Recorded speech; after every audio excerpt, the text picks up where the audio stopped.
ఇక్కడ what child brain is learning అంటే click everything happens. 2 hours కన్నా ఎక్కువ స్క్రీన్ టైం వాడిన పిల్లల్లో డిప్రెషన్, యాంగ్జైటీస్, సూసైడల్ థాట్స్ వచ్చే రిస్క్ చాలా ఎక్కువగా ఉంది అని చెప్పారు. హస్బెండ్ కానీ వైఫ్ కానీ తన పార్ట్నర్ తో చాలా రూడ్ గా బిహేవ్ చేస్తుంటారు. బట్ అవుట్ సైడ్ ఎవరైతే ఉంటారో దే టాక్ నైస్లీ. చాలా మంది మ్యానిపులేటివ్ బిహేవియర్స్ ఉన్న వాళ్ళు ఉంటారు. మీకు కొన్ని ఇమేజెస్ ని చూపిస్తాను. మీరు చూసినప్పుడు ఒక విధంగా చూడొచ్చు, దానిని నేను చూసినప్పుడు ఒక విధంగా చూడొచ్చు. మా బాబు ఇంట్లో చాలా బాగా ఉంటాడు, బయటకు వెళ్ళేసరికి చాలా ఇంట్రోవర్ట్ అయిపోతాడు, ఎవరితో మాట్లాడడు. ఇటువంటి కండిషన్ ఉన్న వాళ్లకు వాళ్ళ బిహేవియర్స్ ఒక్కొక్క చోట ఒక్కొక్కలాగా ఉంటుంది. దీన్ని మనము సోషల్ యాంగ్జైటీ అని అంటాము, లేదా స్పెసిఫిక్ ఫోబియా అని అంటాము. తప్పకుండా దీనికి మంచి థెరప్యూటిక్ టెక్నిక్స్ అనేవి ఉన్నాయి. గ్రాండ్ పేరెంట్స్ ఎవరైతే ఉంటారో దే వోంట్ యాక్సెప్ట్. మీరేంట్రా నాకు చెప్పేది, మేము పెంచలేదా, మేము కనలేదా?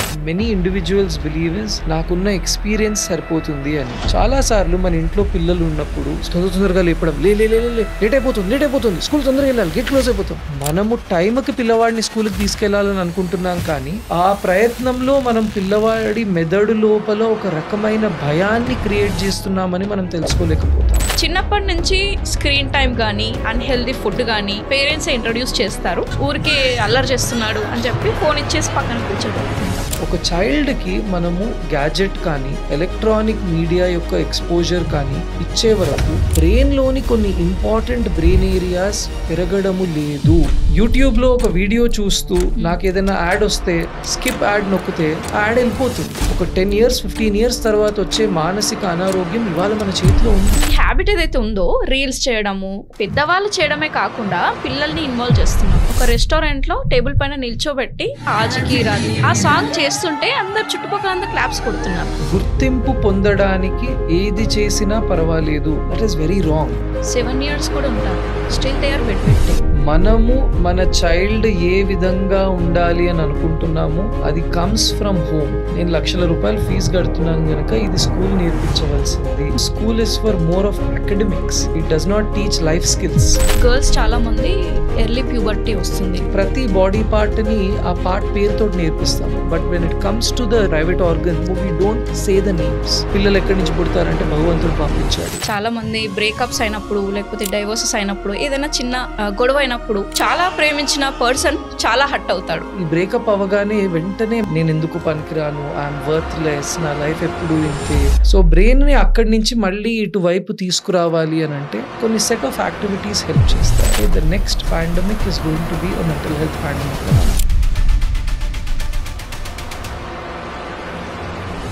నమస్కారం అందరికి. ఈ రోజు మనతో ఉన్నారు డాక్టర్ విరించి శర్మ గారు, MBBS MD in psychiatry. Overall గా చూసుకుంటే 14 years ఆఫ్ ఎక్స్పీరియన్స్ ఉంది తనకి సైకియాట్రీలో. Well known TEDx speaker and media panelist అన్నమాట. అలాగే doctor APJ Abdul Kalam memorial excellence award కూడా 2020లో అతన్ని తీసుకున్నారు. One of the state toppers in the field of psychiatry in 2015. Doctor Sharma గారు యాంగ్జైటీ, డిప్రెషన్, స్ట్రెస్ వంటి మెంటల్ హెల్త్ ప్రాబ్లమ్స్ కి ట్రీట్మెంట్ అందిస్తూ ఎంతో మందికి సపోర్ట్ చేశారు. ఆయన నమ్మకం ఏంటంటే మెంటల్ హెల్త్ కూడా ఫిజికల్ హెల్త్ లాగానే చాలా ఇంపార్టెంట్ అని. మన పాడ్కాస్ట్ లో అసలు మనకి హెల్తీ మైండ్ ని ఎలా డెవలప్ చేయాలి, పిల్లల IQ ఎలా డెవలప్ అవుతుంది, ఉమెన్ ఊరికి ఎందుకు ఏడుస్తారు, అలాగే మెన్ ఎందుకు ఈగోయిస్టిక్ గా ఉంటారు, ఒక హ్యూమన్ బీయింగ్ కి అండ్ ఇంకో యానిమల్ కి డిఫరెన్సెస్ ఏంటి, why children throw tantrums and stress వల్ల మన మైండ్ అండ్ బాడీ ఎలా ఎఫెక్ట్ అవుతుంది, మరి దానికోసం ఏం చేయాలి, ఇలా చాలా టాపిక్స్ పైన డిస్కస్ చేసాము. చాలా వండర్ఫుల్ పాడ్కాస్ట్ వచ్చింది. మిస్ కాకుండా అందరూ కూడా ఎండ్ వరకు చూస్తే మీకు చాలా హెల్ప్ఫుల్ అవుతుంది. మనలో చాలా మందికి మెంటల్ స్ట్రెస్ ఉంటుంది కదా, అలాంటప్పుడు ఇలాంటి వారి సహాయం చాలా అవసరం. కాబట్టి let's warmly welcome doctor Virinchi Sharma గారు టు అవర్ పాడ్కాస్ట్ టుడే. నమస్కారం విరించి గారు. నమస్కారం. ఎలా ఉన్నారండి? I'm absolutely fine. How are you అండి? వెరీ గుడ్ అండి. మన బాడీ వైజ్ గా హెల్తీ ఉన్నామా లేదా అని బాడీ టెస్ట్లు చేయించుకుంటే తెలిసిపోతుంది మనకి. ఎంత రేంజ్ లో ఉంది, ఇప్పుడు ఎంత తగ్గాలి లేకపోతే ఎంత పెరగాలి అనేది తెలుస్తుంది. అదే హెల్తీ మైండ్ ఉందా లేదా అనేది ఎలా తెలుస్తుంది? అసలు హెల్తీ మైండ్ మనం ఎలా డెవలప్ చేసుకోవాలి? ఇట్స్ వెరీ ఇంట్రెస్టింగ్ క్వశ్చన్ అండి. ఎందుకంటే చాలా సార్లు మీరు అన్నట్టు మనము మన షుగర్ లెవెల్స్ కానివ్వండి, హిమోగ్లోబిన్ లెవెల్స్ కానివ్వండి, కొలెస్ట్రాల్ లెవెల్స్ కానివ్వండి రక్త పరీక్షల ద్వారా తెలుసుకోవచ్చు. కానీ మానసిక ఆరోగ్యానికి వచ్చినప్పుడు ఈ రకమైన రక్త పరీక్షలు ఏవి లేకపోవడము అనేది ఒక క్వశ్చన్ మార్క్ ని తయారు చేస్తుంది. అయితే వాస్తవంగా మానసిక ఆరోగ్యం గురించి మనం మాట్లాడినప్పుడు ఒకటి మన థాట్స్, లేదా మన ఎమోషన్స్ లేదా మన బిహేవియర్స్. ఈ 3 కోణాలలో మనం మానసిక ఆరోగ్యాన్ని చూస్తాము. Most of the times self reporting scales అనేవి ఇంటర్నెట్లో కూడా అవైలబుల్ ఉంటాయి.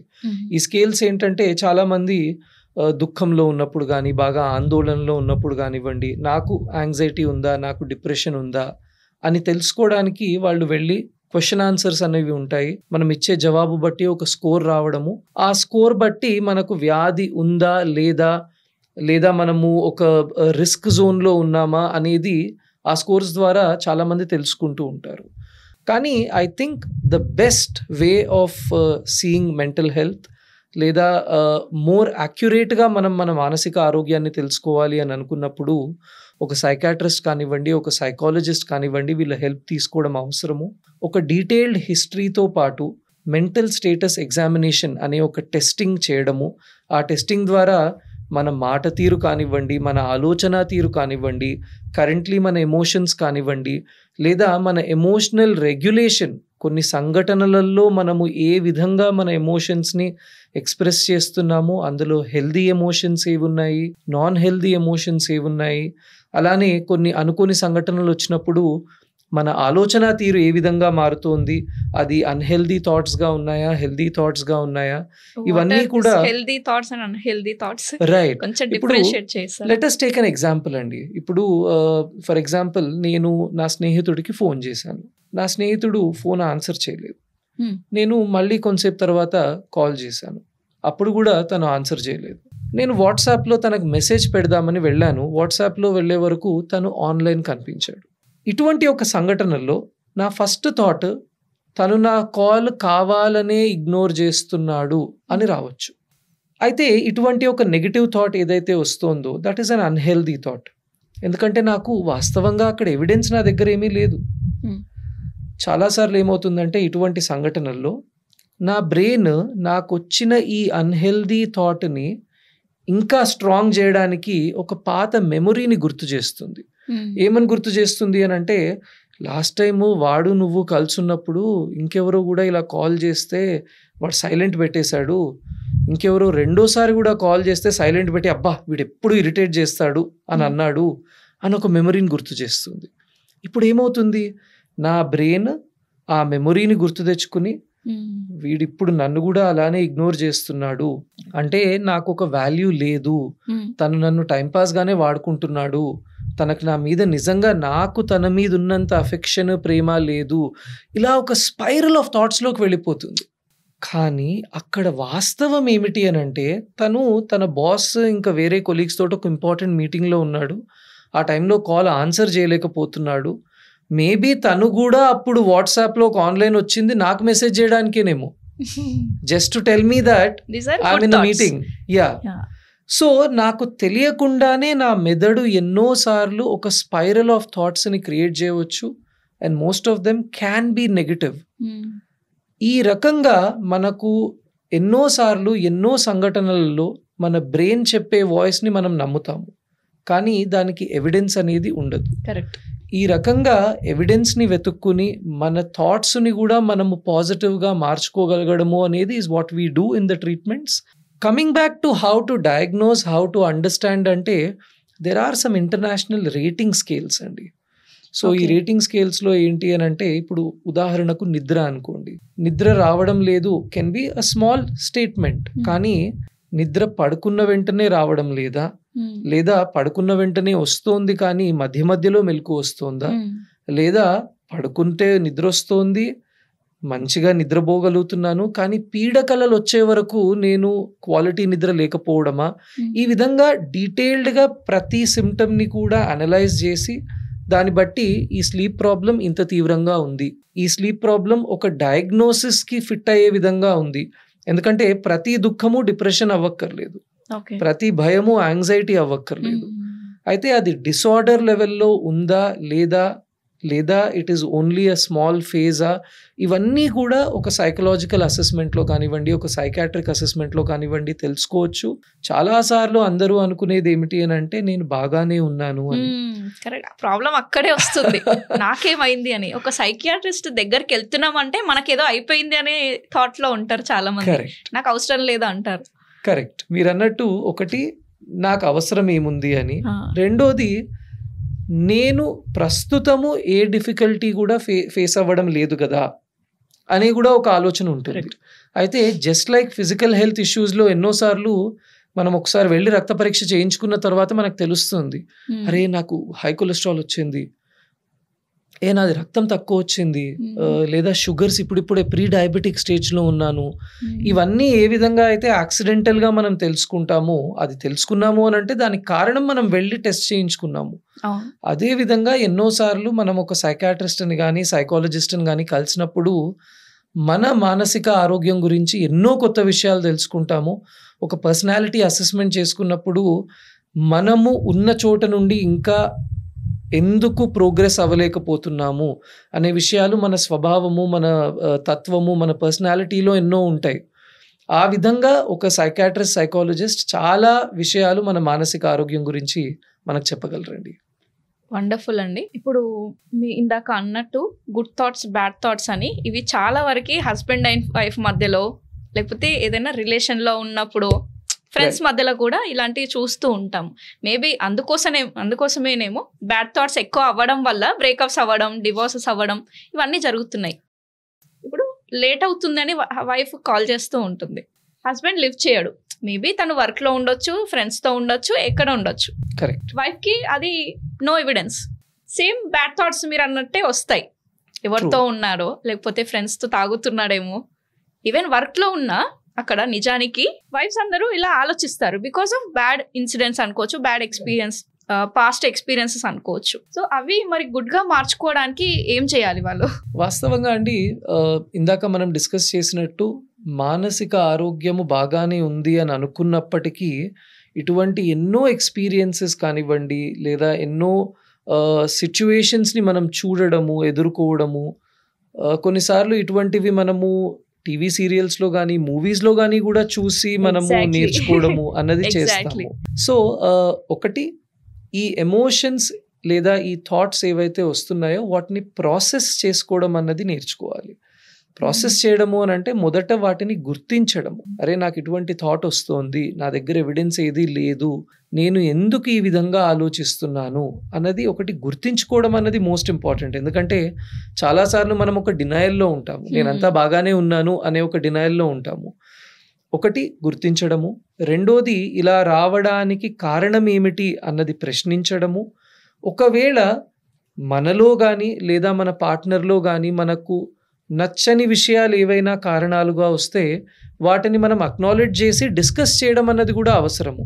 ఉదాహరణకు నా పార్ట్నర్ నేను కాల్ చేసినప్పుడల్లా కాల్ ఎత్తడం లేదు, దానివల్ల నాకు ఒక తెలియని ఆందోళన వస్తుంది. ఎందుకంటే నా పార్ట్నర్ 2-వీలరో 4-వీలర్లో బయటకు వెళ్తారు, ఎన్నో కిలోమీటర్స్ డైలీ ట్రావెల్ చేస్తారు, ఆ రోడ్ల మీద ఎన్నో యాక్సిడెంట్స్ జరుగుతున్నాయని వింటూ ఉంటాను. ఇప్పుడు తను కాల్ ఎత్తకపోయే వరకు నాలో ఒక స్పైరల్ ఆఫ్ ఎమోషన్స్ వచ్చేస్తాయి, భయము, ఆందోళన, కోపము. ఇంకా ఆ కోపం నేను తెలియకుండా ఇంట్లో పిల్లల మీదనో లేదా కుక్క పిల్ల మీదనో పనివాళ్ల మీదనో ఇంకెవరి మీదనో చూపించడం అన్నది జరుగుతుంది. సో కమ్యూనికేషన్ ద్వారా ఒకటి టెలింగ్ మై పార్ట్నర్ దట్ నాకు ఈ విధంగా జరుగుతోంది, partner also trying to understand తను ఈ విధంగా జరుగుతోంది కనుక నా నుండి ఎటువంటి సపోర్ట్ అన్నది ఈ ఆస్పెక్ట్లో మనం ఇవ్వగలము. అట్ ద సేమ్ టైం ఒకవేళ ఈ థాట్స్, ఎమోషన్స్ అబ్నార్మల్గా లేదా అన్హెల్దీగా ఉన్నాయి, డే టు డే యాక్టివిటీస్ని డిస్టర్బ్ చేసే విధంగా ఉన్నాయి అని అంటే ఒక ప్రొఫెషనల్ హెల్ప్ తీసుకోవడం అన్నది కూడా ఖచ్చితంగా అవసరము. So most important thing identifying the thoughts. అరే నాలో జరుగుతున్నది నార్మల్ కాదు, ఈ విధంగా జరగడం వల్ల నాలో ఏదో ఒక బ్యాడ్ ఎఫెక్ట్ జరుగుతోంది, నా day to day activities disturb అవుతున్నాయి, నా పీస్ ఆఫ్ మైండ్ డిస్టర్బ్ అవుతోంది, సో దీన్ని మనం కరెక్ట్ చేసుకుందాము అనే ఒక యాటిట్యూడ్ని మనం డెవలప్ చేసుకోవడము is the most important thing అండి. కరెక్ట్. ఇప్పుడు అదే ప్యాటర్న్ని కంటిన్యూ చేసి వైఫ్ లేకపోతే హస్బెండ్ వచ్చిన తర్వాత ఫైట్ చేస్తారు, ఆ నైట్ అంతా డిస్టర్బ్, వాళ్ళు డిస్టర్బ్, మన డిస్టర్బ్, మళ్ళీ నెక్స్ట్ డే కొందరు మర్చిపోతారు, నెక్స్ట్ డే కూడా ఇది క్యారీ చేస్తూ ఉంటారు ఈ ప్రాబ్లమ్ని. సో ఇలా సెట్ ఆఫ్ పాస్ట్ ఇన్సిడెంట్స్ వల్ల వాళ్ళ రిలేషన్ అనేది బ్రేక్ అవుతుంది. అన్ని నెగిటివే కనిపించేసరికి ఈ పర్సనే నెగిటివ్ పర్సన్, ఆయనకి నాకు తనకి సెట్ అవ్వట్లేదు అనే డిసిషన్ ని తీసుకుంటారు చాలా మంది. సో ఇక్కడ స్టార్ట్ అవ్వాల్సింది మనతోని, మన సెల్ఫ్ అనాలిసిస్ చేసుకొని ఫస్ట్ మనం బాగున్నామా లేదా తెలిస్తేనే ఎదుటి పర్సన్ కరెక్ట్ ఉన్నాడా లేదా మనకు అర్థమవుతుంది అనేది మీరు అంటారు. సో ఈ సెల్ఫ్ అనలైజేషన్ ఏదైతే ఉందో మనం మీరు ఇందాక అన్నారు సెల్ఫ్ అసెస్మెంట్ అనేది. సో అది కొన్ని వెబ్సైట్స్ కానీ ఏదైనా మంచి సోర్స్ ఏముంది? ఇప్పుడు వాస్తవంగా అండి మనం ఆన్లైన్ గమనించేవన్నీ కూడా సెల్ఫ్ రేటింగ్ స్కేల్స్. ఈ సెల్ఫ్ రేటింగ్ స్కేల్లో ఏంటంటే నాకు నేనే జవాబులను ఇవ్వడము. They are not very accurate అండి. మేబీ టు స్టార్ట్ విత్ అవి మనకు దే కెన్ హెల్ప్. మామూలుగా కూడా గూగుల్లోకి వెళ్ళి డిప్రెషన్ రేటింగ్ స్కేల్స్ అని లేదా యాంగ్జైటీ రేటింగ్ స్కేల్స్ అని టైప్ చేసినప్పుడు వస్తాయి.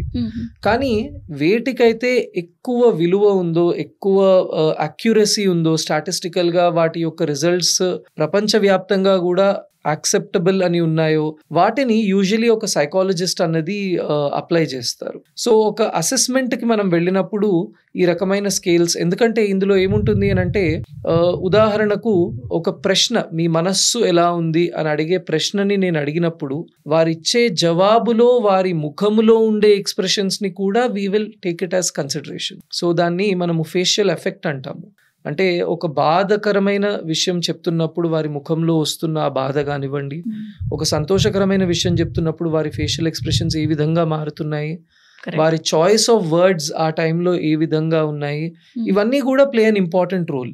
సో ఇది ఒక outside person who is skilled, who has the subject knowledge will be able to do better. So అందుకు నేను అందరికీ కూడా సజెస్ట్ చేసేది ఏమిటి అని అంటే ఈ సెల్ఫ్ రేటింగ్ స్కేల్స్ యూజ్ చేయొచ్చు, కానీ ఒక ప్రొఫెషనల్ దగ్గరికి వెళ్ళి మనం ఒక రేటింగ్ స్కేల్ అన్నది యూజ్ చేసినప్పుడు మనకు వచ్చే రిజల్ట్స్ యాక్యురేట్గా ఉంటాయండి. సో నాకు ఇక్కడ చిన్న డౌట్ ఏంటంటే ఇప్పుడు హస్బెండ్ కానీ వైఫ్ కానీ తన పార్ట్నర్ తో చాలా రూడ్ గా బిహేవ్ చేస్తుంటారు, రియల్ ఫేస్ అనేది వాళ్ళకి చూపిస్తుంటారు. బట్ అవుట్ సైడ్ ఎవరైతే ఉంటారో రిలేటివ్స్ అవ్వచ్చు, ఫ్రెండ్స్ అవ్వచ్చు, ఈవెన్ మీ దగ్గరికి నా దగ్గరికి తీసుకొచ్చినా కూడా దే టాక్ నైస్లీ. కరెక్ట్. వాళ్ళని ఎలా అనలైజ్ చేస్తాం మనం? వెరీ నైస్ క్వశ్చన్ అండి. సో ఇక్కడ మీరు అన్నట్టు చాలా మంది మ్యానిపులేటివ్ బిహేవియర్స్ ఉన్న వాళ్ళు ఉంటారు. వాళ్ళు ఇంటి దగ్గర ఒక విధంగా ప్రవర్తించడము, మన దగ్గర ఒక విధంగా ప్రవర్తించడము అన్నది జరుగుతుంది. అందుకే మనం ఎవరినైనా అనాలిసిస్ అన్నది చేసినప్పుడు ఒక డీటెయిల్డ్ హిస్టరీ, అంటే తన చిన్నతనంలో తనను చూసిన వాళ్ళు ఏ విధమైన ఆస్పెక్ట్స్ ని గమనించారు అక్కడి నుండి స్టార్ట్ చేసి, ఎస్ చైల్డ్హుడ్ లో ఎటువంటి బిహేవియర్స్ ఉన్నాయి, దాని తర్వాత గ్రోయింగ్ అప్ ఏజెస్ లో ఎటువంటి బిహేవియర్స్ అన్నవి ఉన్నాయి, అలానే ఇంట్లో పార్ట్నర్ తోటి ఏ విధంగా ప్రవర్తిస్తున్నారు, అలానే చిల్డ్రన్ తోటి ఏ విధంగా ప్రవర్తిస్తున్నారు, ఈ హిస్టరీ అంతా అక్యుములేట్ చేసి వారు చెప్తున్న దానికి ఎంత మ్యాచ్ అవుతుంది అన్నది కూడా మనం తెలుసుకోవడము చాలా ఇంపార్టెంట్. అలానే there are some interesting tests అండి, వాటిని ఇంక్ బ్లాట్ టెస్ట్స్ అంటాము. ఈ ఇంక్ బ్లాట్ టెస్ట్లో ఏంటి అని అంటే మీకు కొన్ని ఇమేజెస్ని చూపిస్తాము. ఆ ఇమేజెస్ మీరు చూసినప్పుడు ఒక విధంగా చూడొచ్చు, దానిని నేను చూసినప్పుడు ఒక విధంగా చూడొచ్చు. సో దీన్ని బట్టి మనకు అర్థమయ్యేది ఏమిటి అని అంటే మనము దాన్ని ఏ విధంగా అయితే చూస్తున్నామో, ఉదాహరణకు ఒక తల్లి బిడ్డను ఎత్తుకుని బిడ్డ మెడ దగ్గర ఇలా చేయబెట్టినట్టు ఒక పిక్చర్ ఉంటుంది. దానిని ప్రాబబ్లీ మీరు ఒక తల్లిగా లేదా ఒక లేడీగా because your emotions are more, you might say that బిడ్డకు నెక్ సపోర్ట్ అన్నది తల్లిస్తోంది అని మీరు చెప్పొచ్చు. లేదా ఒక వివాహం కాని తల్లి గురించి, తల్లి చేసే సేవల గురించి కానీ, తల్లి చేసే కేర్ గురించి కానీ తెలియని ఒక అమ్మాయి ఉంటే తను ప్రేమగా బిడ్డను పట్టుకుంది అని చెప్పొచ్చు. అదే నాలాంటి వాడు లేదా కొద్దిగా మానసికంగా అనారోగ్యంగా ఉన్నవాడు లేదా ఏ విధంగా కేర్ చేయాలో తెలియని వాడు దానిని ఏంటబ్బా పిల్లవాడి పీక పిసికేస్తోంది అని కూడా చెప్పొచ్చు. So all of this comes from our sub conscious memory. So కాన్షియస్గా నేను ఒక విషయాన్ని దాచాలి అని అనుకున్నా సబ్ కాన్షియస్గా మనం ఏం చెప్తున్నామో అనేది ఈ ఇంక్ బ్లాట్ టెస్ట్ అనేది మనకు బయటకు చెప్తుంది. సో నా లోపల ఉండే భయాలు బయటికి రావచ్చు, నా లోపల ఉండే కోపము ఆ ఇమేజెస్లో బయటికి రావచ్చు, నా లోపల ఉండే ద్వేషము ఆ ఇమేజెస్లో బయటికి రావచ్చు. సో ఆ విధంగా కొందరు ఎవరైతే మ్యానిపులేటివ్గా ఉంటారో వాళ్లకు ఈ ఇంక్ బ్లాట్ టెస్ట్ లాంటివి కూడా చాలా వరకు వాళ్ళ ఇన్నర్ ఫీలింగ్స్, ఇన్నర్ థాట్స్ని ఎక్స్ప్రెస్ చేయడానికి హెల్ప్ అవుతుంది. సో ప్రతి ఇంట్లో ఇలాంటి పీపుల్ ఒకళ్ళు ఉంటారు కదా, మ్యానిపులేటివ్ పర్సన్ అని చెప్పి. మేబీ ఎల్డర్స్ ఉండొచ్చు, ఈవెన్ చిల్డ్రన్స్ కూడా ఉండొచ్చు. మదర్ దగ్గర చాలా ఓపెన్గా ఉంటారు, ఫాదర్ దగ్గర వచ్చేసి నేను గుడ్ బాయ్ని అన్నట్టుగా బిహేవ్ చేస్తుంటారు. రైట్. మదర్ దగ్గర ఏమో అన్ని నాటీ థింగ్స్ చేస్తూ ఉంటారు, లేకపోతే గ్రాండ్ పేరెంట్స్ దగ్గర ఎక్కడో ఒక దగ్గర. సో ఎల్డర్స్ ఇందాక మాట్లాడుకున్నట్టు, సో అలాంటి మ్యానిపులేటివ్ పర్సన్స్ ని మనం ఎలా ట్రీట్ చేయాలి వాళ్ళని? So I think the first important thing is అండి, మీరు అన్నట్టు ప్రతి ఒక్కళ్ళ చోట ఒక్కొక్కలాగా బిహేవ్ చేస్తున్నారు అని అంటే దానికి కారణాలు ఏమై ఉండొచ్చు అన్నది మనం కనుక్కోవాలి. ఎందుకంటే one side of it is parenting. ఇక్కడ ఏం చూస్తాము అని అంటే ఒక ఫాదర్ ఫిగర్ చాలా స్ట్రిక్ట్గా ఉండడము, దాని తర్వాత మదర్ ఫిగర్ చాలా లీనియంట్గా ఉండడము, లేదా పేరెంట్స్ అన్అవైలబుల్గా ఉండడము, గ్రాండ్ పేరెంట్స్ ఎక్కువ అవైలబుల్గా ఉండడము, ఇటువంటి ఫ్యాక్టర్స్ అన్నవి ఉన్నప్పుడు ఆ మనిషి ఒక్కొక్కళ్ళతోటి ఒక్కొక్క విధంగా ప్రవర్తించడము అన్నది అడాప్ట్ చేసుకుంటారు. ఇంకొకటి, అందరూ కూడా ఫ్యామిలీ మెంబర్స్ ఒకే పేజ్ మీద లేకపోవడము. సో మనం చూసేది ఏమిటి అని అంటే గ్రాండ్ పేరెంట్స్ ఎక్కువ లీనియన్స్ అన్నది గ్రాండ్ చిల్డ్రన్ కి ఇవ్వడము. ఎస్, అండ్ తల్లి ఒకవేళ మంచి విషయంలో కరెక్ట్ చేస్తున్నా కూడా తండ్రి అడ్డుపడము పిల్లల ముందే. సో పిల్లలు ఇవన్నిటిని కూడా అబ్జర్వ్ చేస్తున్నారు, నేర్చుకుంటున్నారు. ఆ విధంగా వాళ్ళు ఒక్కొక్క చోట ఒక్కొక్కలాగా బిహేవ్ చేయాలి, లేకపోతే పని నడవదు అనే ఆస్పెక్ట్ ని నేర్చుకున్నప్పుడు అది ముందుకు వెళ్ళిన తర్వాత ఒక మ్యానిపులేటివ్ బిహేవియర్ గా కూడా మారచ్చు. ఆ రకంగా మారే వరకు ప్రాబ్లం ఏమిటి అని అంటే ఆ సెల్ఫ్ ఐడెంటిటీ అన్నది మనిషి కోల్పోతాడు. ఎందుకంటే తను ప్రతి చోట డ్రమాటిక్ గా, అంటే ఒక కొత్త రోల్ చేసినట్టే, నేను ఆఫీస్కి వెళ్ళినప్పుడు ఓ విధంగా ప్రవర్తించాలి, నేను ఇంటికి వచ్చినప్పుడు ఓ విధంగా ప్రవర్తించాలి, ఇంకా సెల్ఫ్ ఐడెంటిటీ అన్నది ఉండదు.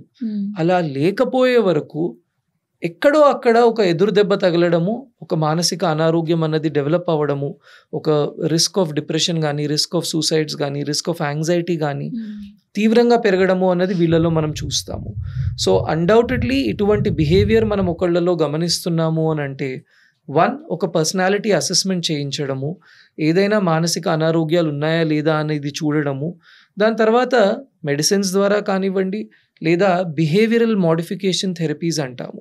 అంటే మన ఒక లర్న్ చేసిన బిహేవియర్ని అన్లర్న్ చేయడము, ఒక కొత్త బిహేవియర్ని మళ్ళీ రీలర్న్ చేయడము, ఇంట్రడ్యూస్ చేయడము. సో ఆ విధంగా మనము బ్రెయిన్ యొక్క కనెక్షన్స్ని రీవైర్ చేసి ఆ ప్రవర్తనలన్నిటినీ కూడా అన్హెల్దీ స్టేట్ నుండి హెల్దీ స్టేట్కి మార్చుకోవచ్చు. సో చాలా మంది మదర్స్ కూడా నాకు మెసేజ్ చేస్తూ ఉంటారు, అడుగుతూ ఉంటారు ఏంటంటే, మా బాబు ఇంట్లో చాలా బాగుంటాడు, అందరితో బాగా ఆడుకుంటాడు, తింటాడు, అన్నీ బాగుంటాయి, బయటకు వెళ్ళేసరికి చాలా ఇంట్రోవర్ట్ అయిపోతాడు, ఎవరితో మాట్లాడాడు, పేరు అడిగినా కూడా చెప్పడు, ఎందుకు ఈ బిహేవియరల్ చేంజెస్ ఉంటాయి? సో ఒకటి, ఖచ్చితంగా సోషల్ యాంగ్జైటీ లేదా సోషల్ ఫోబియా, స్పెసిఫిక్ ఫోబియాస్ అంటాము.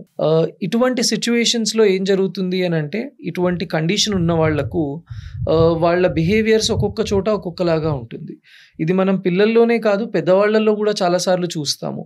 ఒక స్టేజ్ పర్ఫార్మెన్స్ ఇవ్వాల్సినప్పుడు, లేదా ఒక బడ్జెట్ మీట్ మనం ఒక కంపెనీలో చదవాల్సినప్పుడు, లేదా ఒక సోషల్ గ్యాదరింగ్కి వెళ్ళినప్పుడు ఒక తెలియని యాంగ్జైటీ అన్నది ఉంటుంది. సో ఐడెంటిఫైయింగ్ ఈ రకంగా ఒక భయము రావడానికి కారణం ఏమిటి? చాలాసార్లు ఏమవుతుంది అని అంటే, ఒక పాస్ట్ నెగిటివ్ ఎక్స్పీరియన్స్, ప్రాబబ్లీ నేను నలుగురు ముందు చదవడానికి ప్రయత్నం చేసినప్పుడు అందరూ నన్ను ఎగతాళి చేయడము, అందరూ నా మీద నవ్వడము, లేదా మా టీచర్ నన్ను తిట్టడము, ఆ విధంగా చేసే వరకు ఎక్స్టర్నల్ ఎన్వైర్న్మెంట్లో ఏ విధంగా ప్రవర్తించాలి అనే ఒక భయము ఏర్పడుతుంది.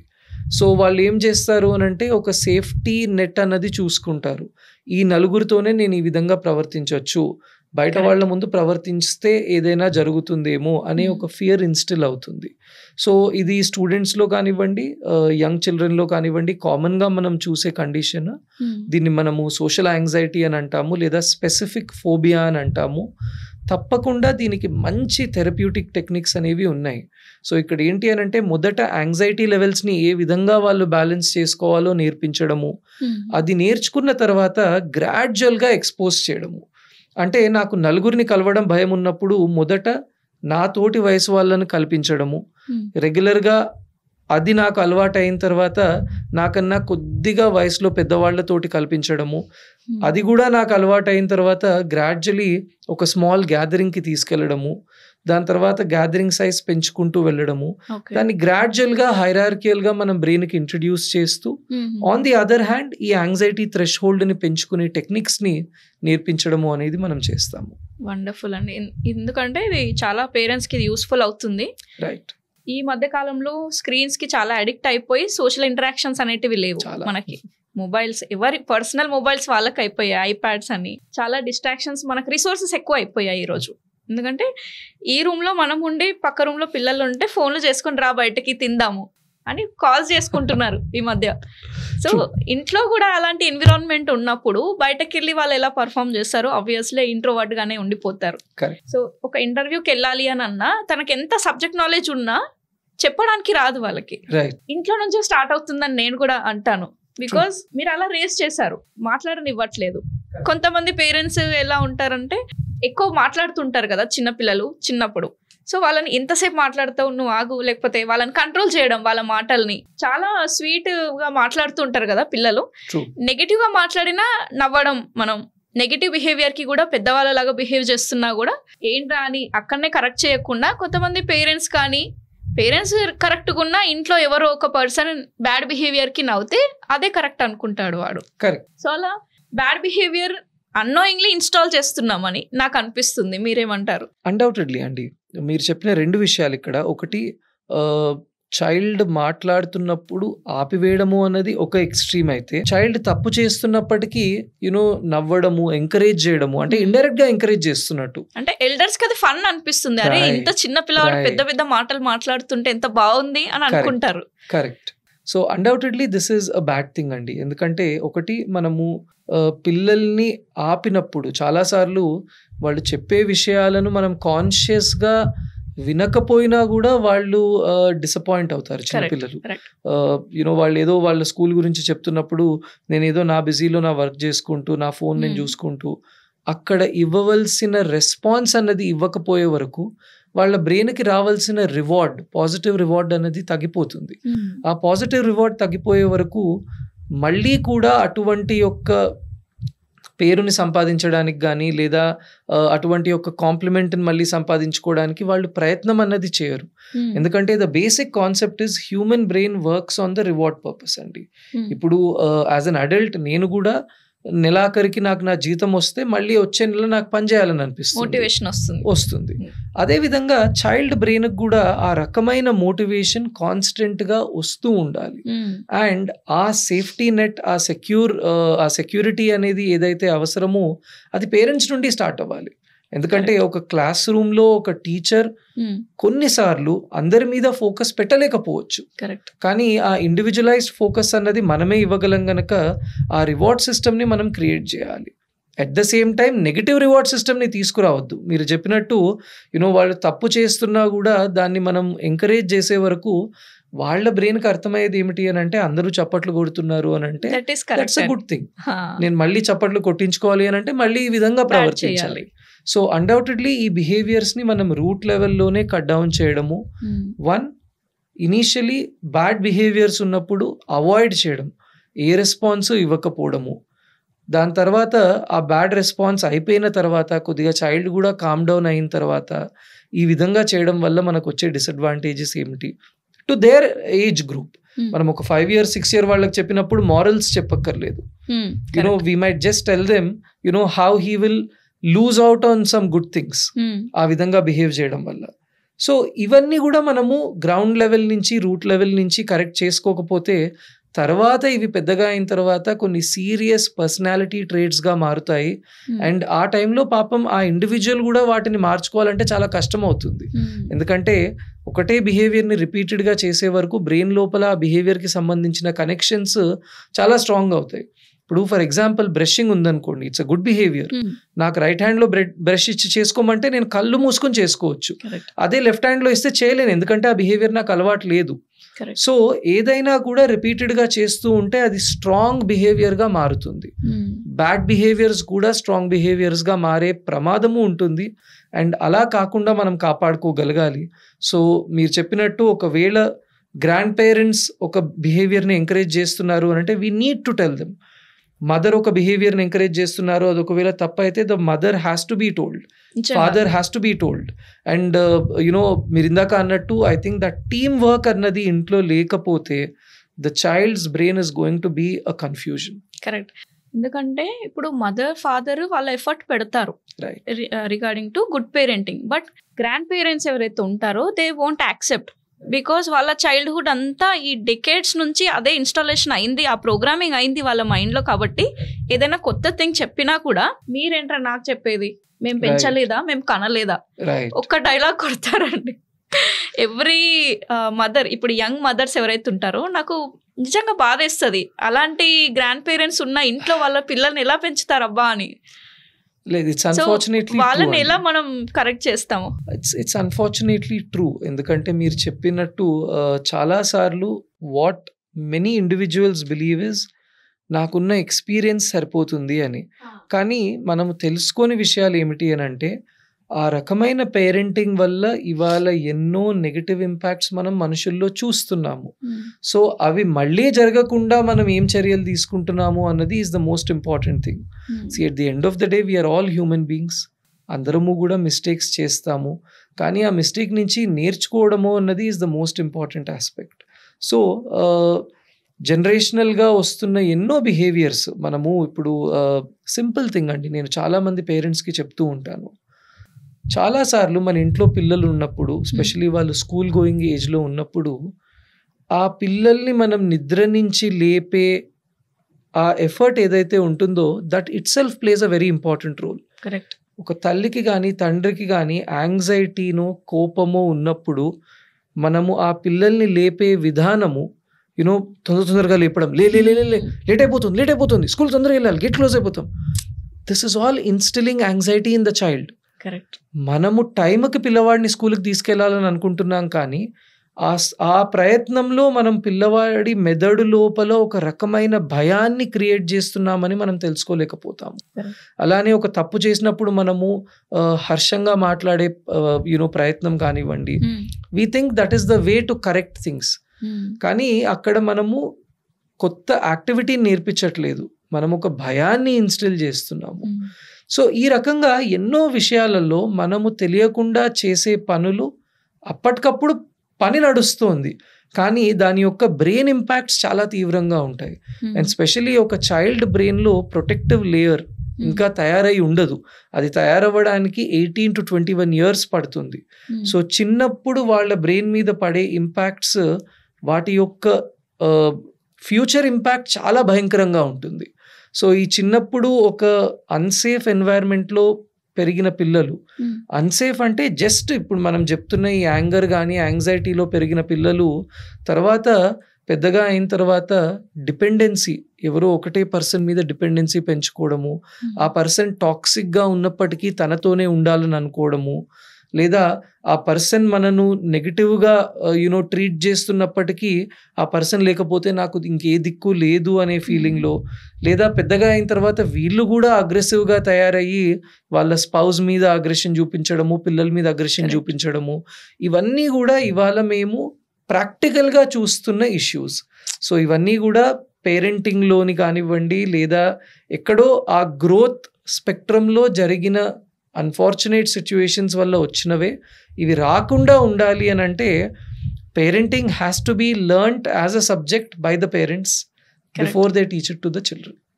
పెళ్లి చేసుకునే ప్రతి ఒక్కరు మ్యారేజ్ కౌన్సిలింగ్ ఎలా అయితే ఉంటుందో పేరెంటింగ్ కౌన్సిలింగ్ కూడా ఒకటి ఉండాలి అనేది ఒక సబ్జెక్ట్ తీసుకొస్తే ఇంకా చాలా బాగుండేది. ఖచ్చితంగా అండి. ప్రతి ఇంట్లో డిఫరెంట్ మెంటాలిటీస్ ఉంటాయి కదా.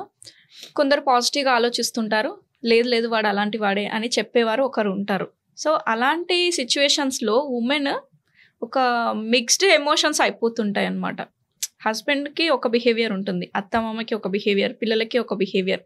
సో అవన్నీ తీసుకొని తను యాక్సెప్ట్ చేసి ఒక ఇల్యూషన్లో ఉంటుందన్నమాట. నా ఫ్యామిలీ అందరూ ఇంతే అనేది ఒక ఇల్యూషన్లో ఉంటుంది. సో అన్ని ఎమోషన్స్ తనలోనే దాపెట్టుకొని some kind of bad thoughts అన్నారు కదా మీరు, అది కొంచెం రిజల్ట్ అనేది ఎక్కువ కనిపిస్తూ ఉంటుంది. కొన్నిసార్లు ఏడ్ చేస్తారు, తనలో తాను డిప్రెషన్గా ఉంటారు, ఎవరితో షేర్ చేసుకోరు, తన ఇంట్లో థింగ్స్ బయట వాళ్ళకి ఎందుకు చెప్పడం అనేది. కొంతమంది చెప్తూ ఉంటారు, కొంతమంది చెప్పుకోరు.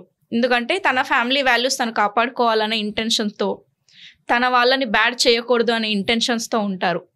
సో అలాంటి వాళ్ళ ఎమోషన్స్ ఏవైతే ఉంటాయో వాళ్ళని ఎలా కంబ్యాక్ అవ్వాలి, మళ్ళీ ఆ డిప్రెషన్ నుంచి ఎలా బయటకు రావాలి?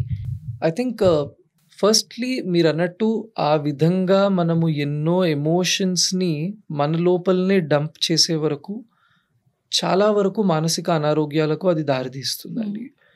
ఎన్నోసార్లు మేము మా ప్రాక్టీస్లో గమనించేది ఏమిటి అని అంటే, ఇండివిజువల్స్ మా దగ్గరకు వచ్చిన తర్వాత ఒక 15-20 minutes మాట్లాడి ఐఎమ్ ఫీలింగ్ బెటర్ అని అంటారు. అంటే అప్పటి వరకు మేము ఇంకా ఏ అడ్వైస్ కూడా ఇవ్వలేదు, బట్ జస్ట్ ఆ వెంటింగ్ అవుట్ అనే దాంట్లోనే ఎంతో పవర్ ఉంటుంది అని మా పుస్తకాల్లో కూడా రాసి ఉంటుంది. అదే listening is a new therapy అంటారు కదా. కరెక్ట్. సో ఒకటి ఆ లోపల పైలప్ అవుతున్న ఎమోషన్స్ని మనము బయటికి తీసుకురావడం అన్నది మోస్ట్ ఇంపార్టెంట్ ఆస్పెక్ట్ అండి. సో మేము ఇంటి దగ్గర ప్రాక్టీస్ చేయడానికి చాలాసార్లు ఇచ్చే టిప్స్ ఏమిటి అని అంటే, రైట్ డౌన్ యువర్ ఎమోషన్స్ అని చెప్తాము. ఎందుకంటే ఆ ఎమోషన్ మెదడులో ఉన్నప్పటికీ అదొక కాగితం మీదకి వచ్చేటప్పటికి there is a lot of clarity that we get. Correct. ఆ ఎమోషన్ని రాసినప్పుడు అది కరెక్ట్ ఎమోషనా, అది నెగిటివ్ ఎమోషనా, ఇది మన బ్రెయిన్ తయారు చేస్తుందా, ఇందులో నిజంగా వాస్తవం ఉందా, ఇవెన్నో కూడా మనము పేపర్ మీద రాసినప్పుడు తెలుసుకోగలము. దాన్నే ఇంకా సైంటిఫిక్గా సిస్టమటైజ్డ్గా చేయాలి అంటే జర్నలింగ్ అని అంటాము. అంటే ప్రతి థాట్ని రాయడము, దానికి ఫైండింగ్ అవుట్ ఎవిడెన్స్ అన్నది కూడా చేయడము, లేదా ఆ సంఘటనను ఇంకో విధంగా ఒక ఆల్టర్నేటివ్ వేలో కూడా చూడడానికి ప్రయత్నం చేయించడము. ఇవి కూడా is something that helps. Most importantly self care routine is something that is necessary అండి. ఎందుకంటే నేను చాలా అవసరం అనిపిస్తుంది. రైట్. చాలాసార్లు నేను చెప్పేది ఏమిటి అని అంటే, women as a nature are selfless. So they don't know to think about themselves. మనం ఎన్నోసార్లు చూస్తూ ఉంటాము, be it a wife, be it a mother, be it a sister, they are always thinking about the family, but they are not thinking about themselves. Maybe that is how women are genetically made. Kani that is not always good, endukante you need to focus on yourself also. And this is where our self care routine annadi undali. నేను చాలాసార్లు చెప్తూ ఉంటాను, ఒక 24 గంటల్లో 24 నిమిషాలు కూడా మన కోసం మనం తీసుకొని పక్షంలో that is a bad thing. So చాలా మంది అడుగుతారు, ఒక 25 minutes ఉంటే ఏం చేయొచ్చు అని. సో ఐ టెల్ దెమ్, ఒక 10 or 15 minutes of deep breathing exercises కానివ్వండి, లేదా ఒక 15 minutes of physical exercise, 15 minutes of deep breathing కానివ్వండి. ఏదైనా ఒకే యాక్టివిటీ చేయగలము అని అన్నప్పుడు డీప్ బ్రీదింగ్ ఎక్సర్సైజెస్తో పాటు సింప్లర్ వన్స్, ఇప్పుడు some people have new born babies, అప్పుడు they cannot do active physical exercise, కానీ బేబీ తోటే బెడ్ మీద ఉన్నప్పుడు డీప్ బ్రీదింగ్ ఎక్సర్సైజెస్ చేయొచ్చు. సో ఈ రకమైన సెల్ఫ్ కేర్ రొటీన్ అంటే, నాకంటూ నేను కొద్దిగా సమయం తీసుకుంటున్నాను, ఆ సమయము ఓటీటీ ప్లాట్ఫామ్లో ఏదైనా చూడడం కాకుండా నా ఆరోగ్యాన్ని ఇంప్రూవ్ చేయడానికి తీసుకుంటున్న సమయంగా పెట్టుకోవాలి. హెల్దీ డయట్ కానివ్వండి, సన్ రైజ్ ఎక్స్పోజర్ కానివ్వండి, డీప్ బ్రీదింగ్ ఎక్సర్సైజెస్ కానివ్వండి, లేదా జర్నలింగ్ ఆఫ్ థాట్స్ కానివ్వండి. అలానే జర్నలింగ్లో గ్రాటిట్యూడ్ జర్నలింగ్ అంటాము, where you right positive things every day. ఎందుకంటే మన హ్యూమన్ బ్రెయిన్ ఏంటంటే ఇట్స్ ఆల్వేస్ క్రిటికల్. ఒక జరగని విషయం గురించి ఎక్కువ ఫోకస్ పెడుతుంది, కానీ మంచి విషయాల గురించి బ్రెయిన్ ఫోకస్ పెట్టదు. అంటే దట్స్ హౌ ఎవల్యూషన్లో బ్రెయిన్ గ్రో అవుతూ వచ్చింది. ఎందుకంటే ఒక 100 years క్రితము the brains were more in stress. అప్పుడు ఏంటంటే సర్వైవల్ కోసం హంటింగ్ చేయాలి, జంతువుల మధ్యలో ఉండేవాళ్ళు. సో ఆ బ్రెయిన్ ఎంతసేపు భయంతో పెరిగింది. కానీ ఇవాళ మనము ఆ విధంగా లేము, కానీ తెలియకుండానే మన బ్రెయిన్స్ నెగిటివ్ వైపు ఎక్కువ అట్రాక్ట్ అవుతూ ఉంది. సో ఆ నెగిటివ్ నుండి దాన్ని మళ్ళీ పాజిటివ్కి తీసుకురావడము అనేది ఒక ఎఫర్ట్ మనం ప్రతిరోజు కూడా పెట్టాలి, ఖచ్చితంగా పెట్టాలి. And realistically 1 hour a day should be given. ఒకవేళ 1 hour ఇయ్యలేని పక్షంలో at least start with 30 minutes a day. And ఈ యాక్టివిటీస్ అన్నీ కూడా హెల్ప్ అవుతాయి. ఇంకోటి కూడా టాకింగ్ టు ఏ ఫ్రెండ్ అని కూడా అంటారు కదా. ఎస్, నేను ఇందాక చెప్పినట్టు ఆ వెంటింగ్ అవుట్ అనేది ప్రతిసారి మనం ఒక ప్రొఫెషనల్ దగ్గర చేయక్కర్లేదు. మనం ఒక క్లోజ్ పర్సన్ దగ్గర, ఎవరైతే మనకు ట్రస్ట్ ఉందో, ఆ ఎంపథెటిక్ అప్రోచ్ అన్నది ఉన్న వాళ్ళని మనము ఎంచుకుని మాట్లాడడం వల్ల కూడా ఎన్నోసార్లు ఆ స్ట్రెస్ అన్నది రిలీవ్ అవ్వడం మనం చూస్తాము. చాలామంది చెప్పేది ఏంటి అని అంటే, ఆ స్ట్రెస్ రిలీవ్ అవుతే ఎంత బాగుంటుంది అని అంటే, ఒక పిల్లవాడు బరువైన బ్యాగ్ని మోసుకుని వచ్చి దాన్ని షోల్డర్స్ నుంచి తీసేసినప్పుడు తన ముఖం మీద కనిపించే రిలీఫ్ మాట్లాడడంలో ఉంటుంది అని అంటారు. ఈవెన్ ఐ థింక్ పిల్లలకు కూడా ఇది వర్తిస్తుంది, ఎందుకంటే 100%. ఎన్నో థాట్స్ వాళ్ళకు కూడా ఉంటాయి. Yes. అన్ని న్యూ థింగ్సే వాళ్ళకి, Correct. నేర్చుకునే ప్రాసెస్ కాబట్టి ప్రతిదీ కొత్తగా కనిపిస్తుంది, వాళ్ళు షేర్ చేసుకుంటారు. Right. ఆ టైంలో మనం ఎలా రెస్పాన్స్ అవుతున్నాం, వాళ్ళని ఎలా రిసీవ్ చేసుకుంటున్నాం అనేది చాలా మ్యాటర్ అవుతుంది వాళ్ళకి. Absolutely అండి, really matters. సో చిన్నప్పటి నుంచి స్క్రీన్ టైం కానీ అన్హెల్దీ ఫుడ్ కానీ పేరెంట్స్ ఇంట్రొడ్యూస్ చేస్తారు. Right. దాని ఎఫెక్ట్స్ ఏంటో తెలియక మళ్ళీ వాళ్ళు పెద్దగా అయిన తర్వాత ఈ హ్యాబిట్ కంటిన్యూ అవుతున్నప్పుడు ఏదో ఒక సమ్ పాయింట్లో పిల్లల్ని బ్లేమ్ చేస్తుంటారు. Correct. సో వాళ్ళకు ఒక కన్ఫ్యూజన్ అనమాట, ఇచ్చింది వీళ్ళే మళ్ళీ నన్నే తిడుతున్నారు, సో నన్ను పేరెంట్స్ ప్రేమించట్లేదు అనేది ఇంకో డైరెక్షన్లో వాళ్ళు ఆలోచిస్తారు పేరెంట్స్. సో అక్కడ పేరెంట్ చైల్డ్ బాండింగ్ అనేది మిస్ అవుతూ ఉంటుంది. సో అంటే పేరెంట్స్ చేసే మిస్టేక్ వాళ్ళకి తెలియదు. ఫస్ట్ ఆఫ్ ఆల్ మేము చేస్తున్నామనే మిస్టేకే వాళ్ళకి తెలియదు. కొంచెం ఏదైనా ఆకలి అవుతుంది, లేకపోతే ఊరికే అల్లరి చేస్తున్నాడు అని చెప్పి ఫోన్ ఇచ్చేసి పక్కన కూర్చోబెడుతుంటాం. True. సో ఎంతవరకు పిల్లలకి స్క్రీన్ టైం అనేది ఇవ్వచ్చు, ప్లస్ మేము ఇలా తప్పు చేస్తున్నామని పేరెంట్స్ ఎప్పుడు రియలైజ్ అవ్వాలి? వాస్తవంగా అండి, ఇప్పుడు మనము ఇంటర్నేషనల్ గైడ్ లైన్స్ కనుక చూసుకుంటే అమెరికన్ సైకలాజికల్ అసోసియేషన్ కానివ్వండి, లేదా American association of child and adolescent guide lines అని కొన్ని ఉన్నాయి. వీళ్ళు ఎంతో రీసెర్చ్ అన్నది చేసి చాలా మంచి డేటాని సంపాదించారండి. అలానే there is a landmark study which is happening. ఆ స్టడీ పేరు ABCD, adolescent brain cognitive development. ఇందులో ఏంటంటే కొన్ని థౌజండ్స్ ఆఫ్ చిల్డ్రన్ని over a span of many years వాళ్ళ బిహేవియర్స్, వాళ్ళ స్క్రీన్ టైమ్, వాటి వల్ల వాళ్ళ బ్రెయిన్లో జరుగుతున్న చేంజెస్, వీటన్నిటినీ కూడా వాళ్ళు ఐడెంటిఫై చేయడానికి ప్రయత్నం చేశారు.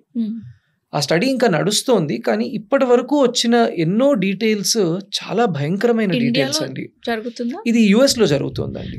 నాకు ఇప్పటి నుంచే డౌట్, అన్ని రీసెర్చెస్ అన్ని ఏదో కంట్రీలో అక్కడ ఎందుకు జరుగుతాయి, మన ఇండియాలో ఎందుకు జరగవు? ఒకటి యునో ఇంతకు ముందు రీసెర్చెస్ అన్ని కూడా బయట దేశాల్లో ఎక్కువ జరిగేవండి. బికాజ్ దానికి కావాల్సిన ఫండింగ్ అనేది వాళ్లకు ఎక్కువగా ఉంది అక్కడ. రీసెర్చ్కి ఇచ్చే ఇంపార్టెన్స్ అన్నది ఉంది. But undoubtedly in the last 10 years 15 years చూసుకుంటే ఇండియాలో కూడా మల్టిపుల్ రీసెర్చెస్, అంటే ఎస్పెషల్లీ బ్రెయిన్ హెల్త్కి సంబంధించి జరుగుతూ ఉన్నాయి. కానీ ఈ ల్యాండ్ మార్క్ స్టడీ ఏదైతే, ABCD స్టడీ ఏదైతే నేను చెప్తున్నానో, అందులో కొన్ని షాకింగ్ అండర్స్టాండింగ్స్ ఏమొచ్చాయి అని అంటే, ఒక చైల్డ్కి మనము ఒక గ్యాజెట్ కానీ లేదా ఎలక్ట్రానిక్ మీడియా యొక్క ఎక్స్పోజర్ కానీ ఇచ్చే వరకు బ్రెయిన్లోని కొన్ని ఇంపార్టెంట్ బ్రెయిన్ ఏరియాస్ పెరగడము లేదు అనేది మనం తెలుసుకుంటున్నాము. అండ్ స్పెషల్లీ సోషల్ హెల్త్కి సంబంధించి, ఇప్పుడు ఉదాహరణకు ఇద్దరు పిల్లలు కలిసి ఆడుకుంటున్నారు అన్నది జరిగినప్పుడు అక్కడ ఆటతో పాటు బ్రెయిన్కి జరిగే ఇంకొక పాజిటివ్ థింగ్ ఏమిటి అని అంటే కమ్యూనికేషన్ పెరుగుతుంది. ఎందుకంటే ఈ పిల్లవాడు ఒకటి అంటాడు, దానికి రెస్పాన్స్గా ఈ పిల్లవాడు ఇంకోటి అంటాడు, లేదా ఈ పిల్లవాడికి వచ్చిన ఒక పదాన్ని వాడు యూజ్ చేసే వరకు వీడు నేర్చుకుంటాడు. కరెక్ట్. ఇదొకటి కమ్యూనికేషన్ అనేది ఇద్దరు మనుషులు కూర్చున్నప్పుడు ఎక్కువగా ఉంటుంది. రెండోది నాన్ వర్బల్ కమ్యూనికేషన్, అంటే మాట్లాడకుండానే ఎదుట వాళ్ళ ముఖాన్ని చూసి వాళ్ళు కోపంగా ఉన్నారా, బాధగా ఉన్నారా, ఏదో చెప్పాలనుకుంటున్నారు, ఈ విషయాలను మనము డైరెక్ట్గా ఇన్ పర్సన్ కాంటాక్ట్ ఉన్నప్పుడు మాత్రమే నేర్చుకోగలం. కరెక్ట్. ఇది ఎక్సెసివ్ స్క్రీన్ టైం వల్ల ఈ ఆస్పెక్ట్స్కి సంబంధించిన బ్రెయిన్ ఏరియాస్ డెవలప్ కాకపోవడము, ఆ డెవలప్ అవ్వకపోయే వరకు, ఆ బ్రెయిన్ ఏరియాస్ ష్రింక్ అయిపోయే వరకు, రేపు రియల్ లైఫ్ సెట్టింగ్స్కి వెళ్ళే వరకు జనాలతో కలిసినప్పుడు ఏ విధంగా మాట్లాడాలి, ఏ విధంగా ఎక్స్ప్రెషన్స్ ఇవ్వాలి, ఏది చెప్తే ఎదుటి వాళ్ళకి నచ్చుతుంది, లేదా వాళ్ళు ఏదైనా చెప్పినప్పుడు దాన్ని నేను ఏ విధంగా రిసీవ్ చేసుకోవాలి, ఇవన్నీ వాళ్ళు తెలుసుకోలేకపోతున్నారు. This is a very dangerous thing. ఎందుకంటే హ్యూమన్ బ్రెయిన్కి ఉండే కొన్ని బ్యూటిఫుల్ క్వాలిటీస్ని మనం కోల్పోతున్నాము. సెకండ్ మోస్ట్ ఇంపార్టెంట్ థింగ్ ఈ స్క్రీన్ టైం వల్ల కానీ గ్యాజెట్స్ వల్ల వస్తుంది ఏమిటి అని అంటే ఇంపల్సివిటీ పిల్లల్లో. కరెక్ట్. ఇప్పుడు when you are a child, when I was a child, మనం కలరింగ్ అంటే ఓ పుస్తకాన్ని తీసుకుని, నాకు ఇంకా గుర్తుంది, మధ్యాహ్నము మా అమ్మగారు కొద్దిగా అలసిపోయి ఒక 1/2 hour బ్రేక్ తీసుకోవాల్సి అనుకున్నప్పుడు, ఒకవేళ ఇంట్లో మేము కానీ మా పిన్ని పిల్లలు కానీ అందరము ఉంటే మాకు కలరింగ్ బుక్స్ ఇచ్చేవాళ్ళు. ఈ పేజ్ని కలర్ చేయండి అని. వాళ్ళకి తెలుసు పేజ్ని కలర్ చేయాలంటే 30 minutes 40 minutes పడుతుంది, అంత లోపల పాపం వాళ్ళు కూడా ఏదైనా కొద్దిగా రెస్ట్ తీసుకోవడము, పెండింగ్ వర్క్ చేసుకునేవాళ్ళు.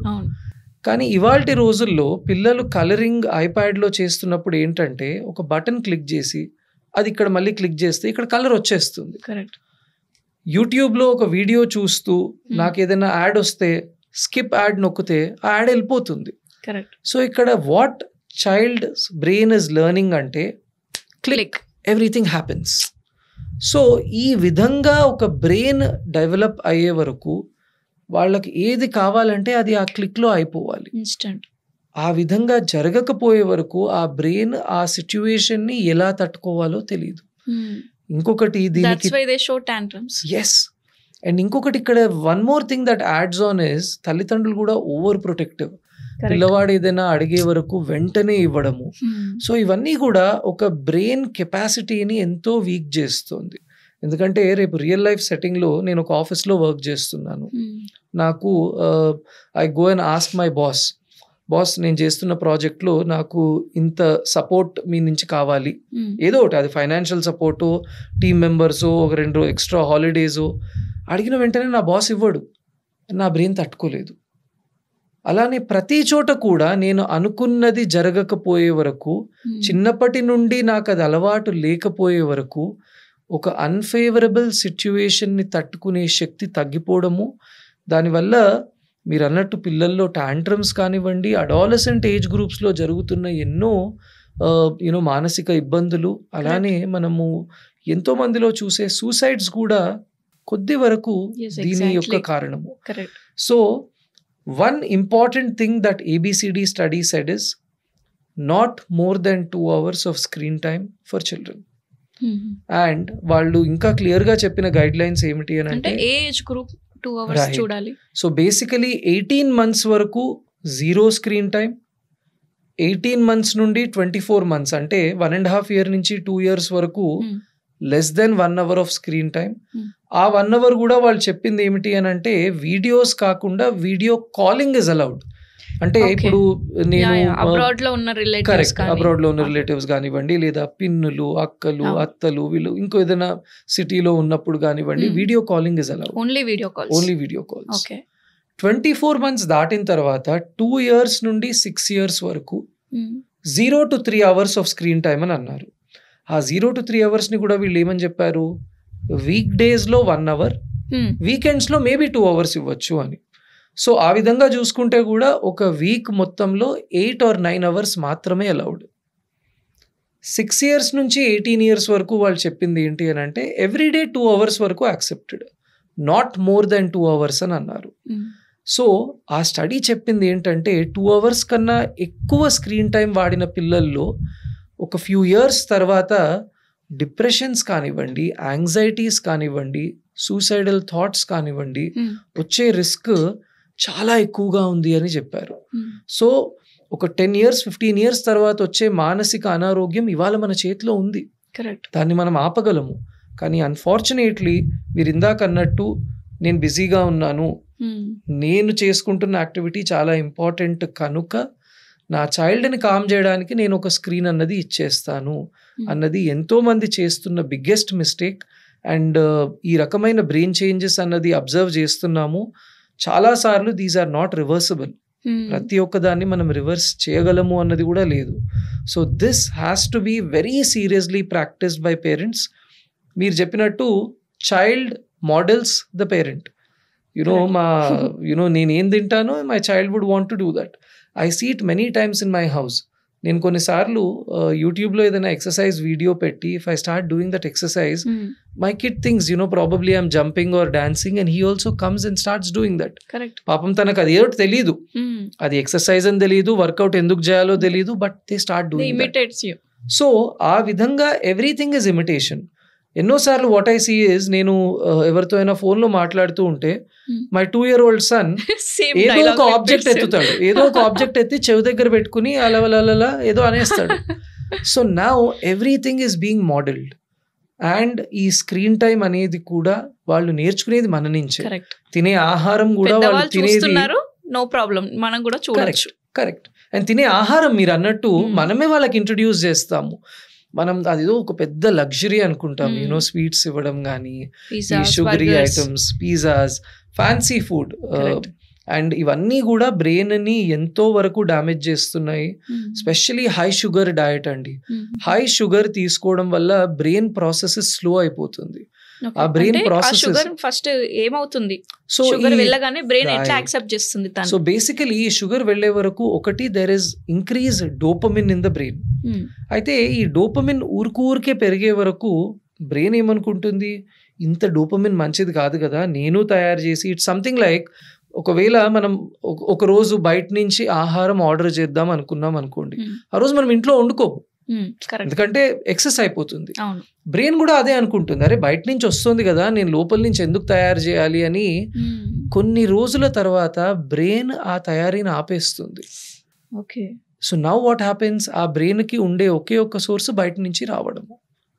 ఆ బయట నుంచి అది రాకపోయే వరకు లోపల ఒక తీవ్రమైన కెమికల్ ఇంబ్యాలెన్స్ జరగడము, దానివల్ల ఎన్నో బిహేవియరల్ చేంజెస్, ఇరిటేషన్ కానీ, రెస్ట్లెస్నెస్ కానీ, ఒక తెలియని ఫియర్ కానీ, స్లీప్ డిస్టర్బెన్సెస్ కానీ, ఇవన్నీ కూడా వస్తాయి. ఇది ఒక ఎత్తు అయితే, అంత ఆర్టిఫిషియల్ షుగర్ బయట నుంచి వచ్చే వరకు అది బ్రెయిన్ లోపల వెళ్ళి బ్రెయిన్ లోపల ఒక ఇన్ఫ్లమేషన్ ని తయారు చేస్తుంది. అంటే ఆ ఇన్ఫ్లమేషన్ వల్ల ఏమి జరుగుతుంది అని అంటే, ఒక వెహికల్ని మనం హైవే మీద నడిపినప్పుడు ఎంత స్మూత్నెస్ అయితే ఉంటుందో, ఒకవేళ రోడ్లలో ఎగుడుదగుళ్ళు ఉంటే ఏ రకమైన కంఫర్ట్ ఉంటుందో, అదే రకమైన చేంజెస్ బ్రెయిన్ లో జరిగే వరకు పాజిటివ్ కెమికల్స్ ఒక చోటు నుంచి ఇంకో చోటికి ట్రాన్స్ఫర్ అవ్వడం చాలా స్లో అయిపోతాయి. అంటే ఆ హైవే వెళ్ళిపోయి ఒక బ్యాడ్ రోడ్ లోకి వెళ్ళినట్టు, అంతే, సర్వీస్ రోడ్ లోకి వెళ్ళినట్టు. ఆ రకంగా జరిగే వరకు జరిగే మంచి ప్రాసెసెస్ స్లో అయిపోవడము, దానివల్ల మన ఎబిలిటీస్ సరిగ్గా ఫోకస్ చేయలేకపోవడము. ఎన్నోసార్లు హై షుగర్ తీసుకునే వాళ్ళు కంప్లైంట్ చేసేది focus issue, concentration issue, memory issues. చదువుతున్నాం కానీ గుర్తుండట్లేదు, నోటి వరకు వస్తుంది. పిల్లలు ఎగ్జామ్ చెప్పేది ఇదే, అన్ని చదువుకున్నాము, తల్లిదండ్రులు కూడా చెప్తారు, నిన్న ఈ ఆన్సర్ అంతా నాకు అప్పచెప్పారు, ఎగ్జామ్ లో ఏం జరిగింది అంటే పిల్లవాడు అంటాడు, నోటి వరకు వచ్చింది, బ్రెయిన్ లో ఆ వర్డ్స్ వస్తున్నాయి కానీ రాయలేకపోయాను. And all of this is happening because of the high sugars.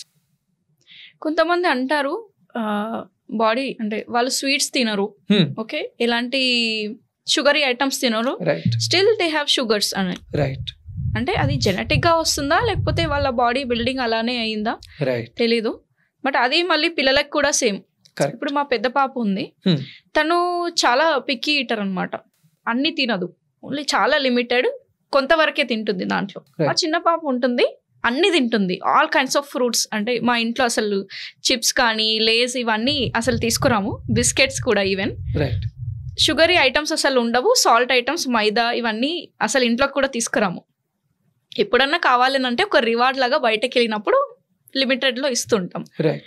Okay, so maximum ఒక వారానికి 1000 రూపీస్ ఓన్లీ ఫ్రూట్స్ పైన స్పెండ్ చేస్తా ఒక వారానికి. Just all kinds of fruits అంటే ఇష్టం, కానీ పెద్ద పాప అలా ఉండదు. Right. Even same mother father అయినా కూడా ఎందుకు ఈ డిఫరెన్సియేషన్ ఎందుకు ఉంటుంది ఇద్దరు పిల్లలకి? ఒకటి, genetics play a very important role అండి. Though they are both your children, both of them are genetically different. Parents తిడుతూ ఉంటారు, అందుకే ఇద్దరికి పిల్లల్ని కంపేర్ చేస్తారు, నీకన్నా చిన్నది, నీకన్నా చాలా తక్కువ ఏజ్ ఉంది, లేకపోతే అన్నయ్యని చూడు, అక్కని చూడు, నేర్చుకో, అక్క అన్ని తింటుంది, లేకపోతే చెల్లి అన్ని తింటుంది, తమ్ముడు అన్ని తింటున్నాడు, నువ్వే తినట్లేదు, తినిపియకున్నా తినేస్తుంది, నువ్వే తినట్లేదు, ఇంత పెద్దవాడివి అయ్యావు, నువ్వే నేర్పించాలి, ఇంకా ఇలా బిహేవ్ చేస్తున్నారు. ఇద్దరి మధ్యలో కంపేరింగ్ చేసి పాపం వాళ్ళ బాండింగ్ ని డిస్టర్బ్ చేస్తుంటారు. అన్ఫార్చునేట్లీ అండి, మీరు చెప్పినట్టు ఇది ప్రతి ఇంట్లో కూడా మనం యూజువలీ చూసే complaint, and that is very bad అండి, and it has bad effects on the brain అని కూడా మనకు ఎన్నో రీసెర్చెస్ చెప్తున్నాయి. సో ఒకటి, ఇంట్లో ఇద్దరు పిల్లలు ఉన్నప్పటికీ వాళ్ళు both are genetically very differently made, and వాస్తవంగా ఒక పర్టిక్యులర్ హ్యాబిట్ ఒక పిల్లవాడికి తయారయ్యే సమయంలో ఎన్వైరన్మెంటల్ చేంజెస్ ఎన్నో కూడా play a very important role. చాలా సార్లు మనం గమనించేది ఏమిటి అని అంటే, సెకండ్ చైల్డ్ వచ్చే టైంకి parents are also more experienced. First child విషయంలో వాళ్ళకి ఎంత నాలెడ్జ్ ఉన్నా కూడా ప్రాక్టికల్ ఇన్ హ్యాండ్ ఎక్స్పీరియన్స్ లేకపోవడము ఎన్నో ఇటువంటి డిస్టర్బెన్సెస్ని కాజ్ చేయవచ్చు. కొన్నిసార్లు మనం గమనించేది ఏంటంటే ఫస్ట్ చైల్డ్ కూడా కొన్ని అడ్వాంటేజెస్ ఉంటాయి. ఆ టైంలో పేరెంట్స్ ప్రాబబ్లీ ఎక్కువ సమయం ఇవ్వగలిగారు, కానీ సెకండ్ చైల్డ్ విషయంలో ఇవ్వలేకపోతారు. So there are many external factors that play an important role on this. So ఎప్పుడూ కూడా ఈ కంపారిజన్ అన్నది మనం చేయకూడదు, అది మన మనసులోనూ మనం పెట్టుకోకూడదు, plus at the same time children ముందు అయితే అసలే అనకూడదు. ఎప్పుడైనా కూడా ఒకళ్ళల్లో ఒక పాజిటివ్ ఫ్యాక్టర్ని మనం ఐడెంటిఫై చేస్తే ఇంకోళ్ళల్లో కూడా ఒక పాజిటివ్ ఫ్యాక్టర్ని ఐడెంటిఫై చేయాలి. రెండోది, ఒకళ్ళకి ఏదైనా నేర్పించాలి అని అనుకున్నప్పుడు let the learnings be personal. మనం ఏదైనా తప్పు జరుగుతోంది, అది మనము చెప్పాలి, నేర్పించాలి, వాళ్ళ తప్పు వాళ్ళకి ఐడెంటిఫై అయ్యేటట్టు చేయాలి అని అనుకున్నప్పుడు it has to be done privately. Reward can be given in public gani, punishment or explanation should never be given in public. Correct. When I say punishment also, punishment is not active punishment andi. Usually punishment annappudu what we say is reward ni teeseyadame punishment. So okavela if my child is allowed 1 hour screen time, okavela bad behavior annadu unnappudu aa 1 hour screen time ni nenu teesestanu, so that they learn ఈ 1 hour screen time కావాలంటే కూడా నేను నా side నుండి effort అన్నది పెట్టాలి అనేది చిన్నప్పటి నుండి వాళ్ళకు ఎక్స్ప్లెయిన్ చేయడం అన్నది కూడా is something very important. Correct. నేను కూడా పేరెంట్స్కి చెప్తూ ఉంటాను అనమాట, ఏదైనా బిహేవియర్ ఇన్స్టాల్ చేయాలి అని అంటే రివార్డ్ సిస్టమ్ పెట్టండి. స్టిక్కర్స్ దొరుకుతాయి కదా, star, heart symbols, smiley symbols, ఇవి ఒక 5 స్టార్స్ ఏదైనా మంచి మీకు హెల్ప్ చేసినప్పుడు, వాళ్ళ ఫుడ్ వాళ్ళే తిన్నప్పుడు, లేకపోతే లేచిన వెంటనే బెడ్ని కరెక్ట్ చేయడము, వాళ్ళ టాయిలెట్ వాళ్ళే వెళ్ళడము ఓన్గా, ఇలా చిన్న చిన్న థింగ్స్ మీరు అబ్జర్వ్ చేసినప్పుడు వాళ్ళకి ఒక రివార్డ్ ఇవ్వండి, హార్ట్ సింబల్ ఇవ్వండి. ఓకే, అలా 5 హార్ట్స్ వచ్చిన తర్వాత ఒక స్మైలీ ఇవ్వండి. ఆ స్మైలీ వచ్చినప్పుడు ఏదైనా వాళ్ళకి కావాల్సిన టాయ్, వాళ్ళకి కావాల్సిన ఫుడ్, లేకపోతే వాళ్ళకి ఇష్టమైన ప్లేస్కి తీసుకెళ్ళడం, ఏదైనా సరే ఒక స్మైలీ వచ్చినప్పుడు, అంటే ప్రతి ఒక్క హార్ట్కి అవసరం లేదు, ఒక స్మైలీ వచ్చినప్పుడు మాత్రమే ఇవ్వాలి. నీకు జంక్ ఫుడ్ తినాలని ఉంది, నూడిల్స్ కావాలి అని మీ పిల్లలు ఖచ్చితంగా ఏదో ఒక రోజు అడుగుతారు, పిజ్జా కావాలి, మజా కావాలి, ఏదో ఒకటి. అలా అన్నప్పుడు ఓన్లీ మన ఇంట్లో అలావే, కాకపోతే సాటర్డే సండే మాత్రమే తింటాం మనం. రైట్. ప్లస్ పేరెంట్స్ కూడా ఆ స్టాండ్ తీసుకోవాలి, వాళ్ళు కూడా వాళ్ళ ముందు తినకూడదు. సో ఈ సిస్టమ్ ఏదైతే ఉందో ఇంట్లో అది బిల్డ్ చేసినప్పుడు పాజిటివ్ థింగ్స్కి, పాజిటివ్ బిహేవియర్కి ఎక్కువ అట్రాక్ట్ అవుతుంటారు. అరే నాకు 3 హార్ట్స్ వచ్చాయి, ఇంకో 2 వస్తే స్మైలీ వచ్చేస్తుంది అని ఒక పాజిటివ్ సైడ్ వెళ్ళడానికి ఛాన్సెస్ ఉంటాయని ఒక సిస్టమ్ పెట్టుకోమని నేను చెప్తుంటాను పేరెంట్స్కి. అన్డౌటెడ్లీ ఇట్ వర్క్స్ అండి, ఎందుకంటే మనం డిస్కస్ చేసినట్టు reward plays a very important role in the brain's growth. And ఆ రివార్డ్ కోసం మీరు అన్నట్టు వాళ్ళు ఏ విధంగా ప్రయత్నం చేయాలి అనే ఒక ఆలోచన వాళ్ళల్లో చేయడానికి మనం ఒక స్కోప్ ఇస్తున్నాము. అలానే న్యూ బిహేవియర్స్ నేర్చుకోవడానికి కూడా మనం ఒక స్కోప్ ఇస్తున్నాము. So it is a very good practice అండి. అంటే ప్రాక్టికల్ గా వర్క్ అవుతుంది, ప్లస్ వాళ్ళ మెంటల్ ఎమోషనల్ కూడా స్ట్రాంగ్ గా ఉంటుంది అనేది ఆ సిస్టమ్ అలా బెనిఫిట్ అవుతుందని నేను చెప్తూ ఉంటాను. కరెక్ట్ అండి. సో పిల్లల ఐక్యూ లెవెల్ విషయానికి వస్తే, మా పిల్లలకి ఎంత ఐక్యూ ఉంది అని పేరెంట్స్ ఎలా తెలుసుకోవాలి, దాన్ని ఇంకా పెంచాలి అని అంటే ఏం చేయాలి? సో ఫస్ట్లీ ఐక్యూ గురించి తెలుసుకోవడానికి ఐక్యూ టెస్టింగ్ అన్నది చేస్తే will have a clear understanding అండి. యూజువలీ ఐక్యూ టెస్టింగ్లో మనము డిఫరెంట్ డొమైన్స్ అన్నది చూస్తాము.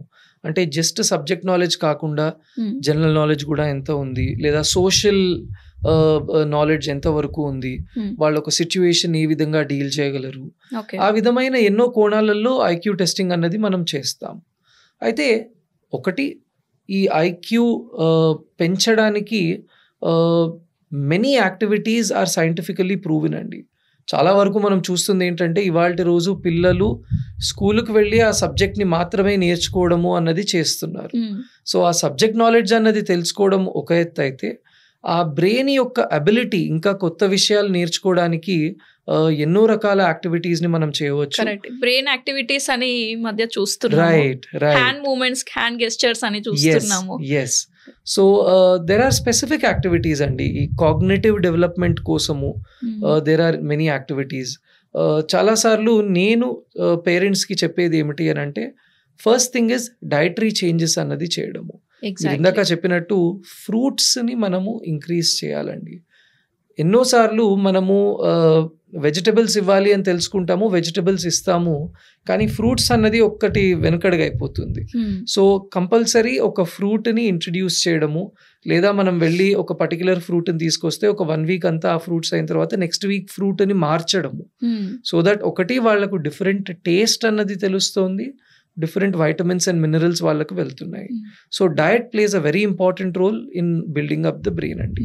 సారీ ఫర్ ఇంటరప్షన్, ఎందుకంటే పేరెంట్స్ అంటారు మాకు తెలుసు మేడం ఇవి పెట్టాలి ఇవి పెట్టకూడదు, మేము పెడుతున్నాం కానీ వాళ్ళు తినట్లేదు అని ఒక కంప్లైంట్ ఉంటుంది. వన్ థింగ్ ఇస్ అండి, చాలాసార్లు పిల్లలు తీసుకోకపోవడానికి కారణము మనం ఆల్రెడీ వాళ్ళకు ఇస్తున్న జంక్, రెండోది probably their stomach is also full. So ఒక డైనింగ్ టేబుల్ మీద ఎటువంటి వస్తువులు ఉంటాయి అనేది చాలా ఇంపార్టెంట్ అండి.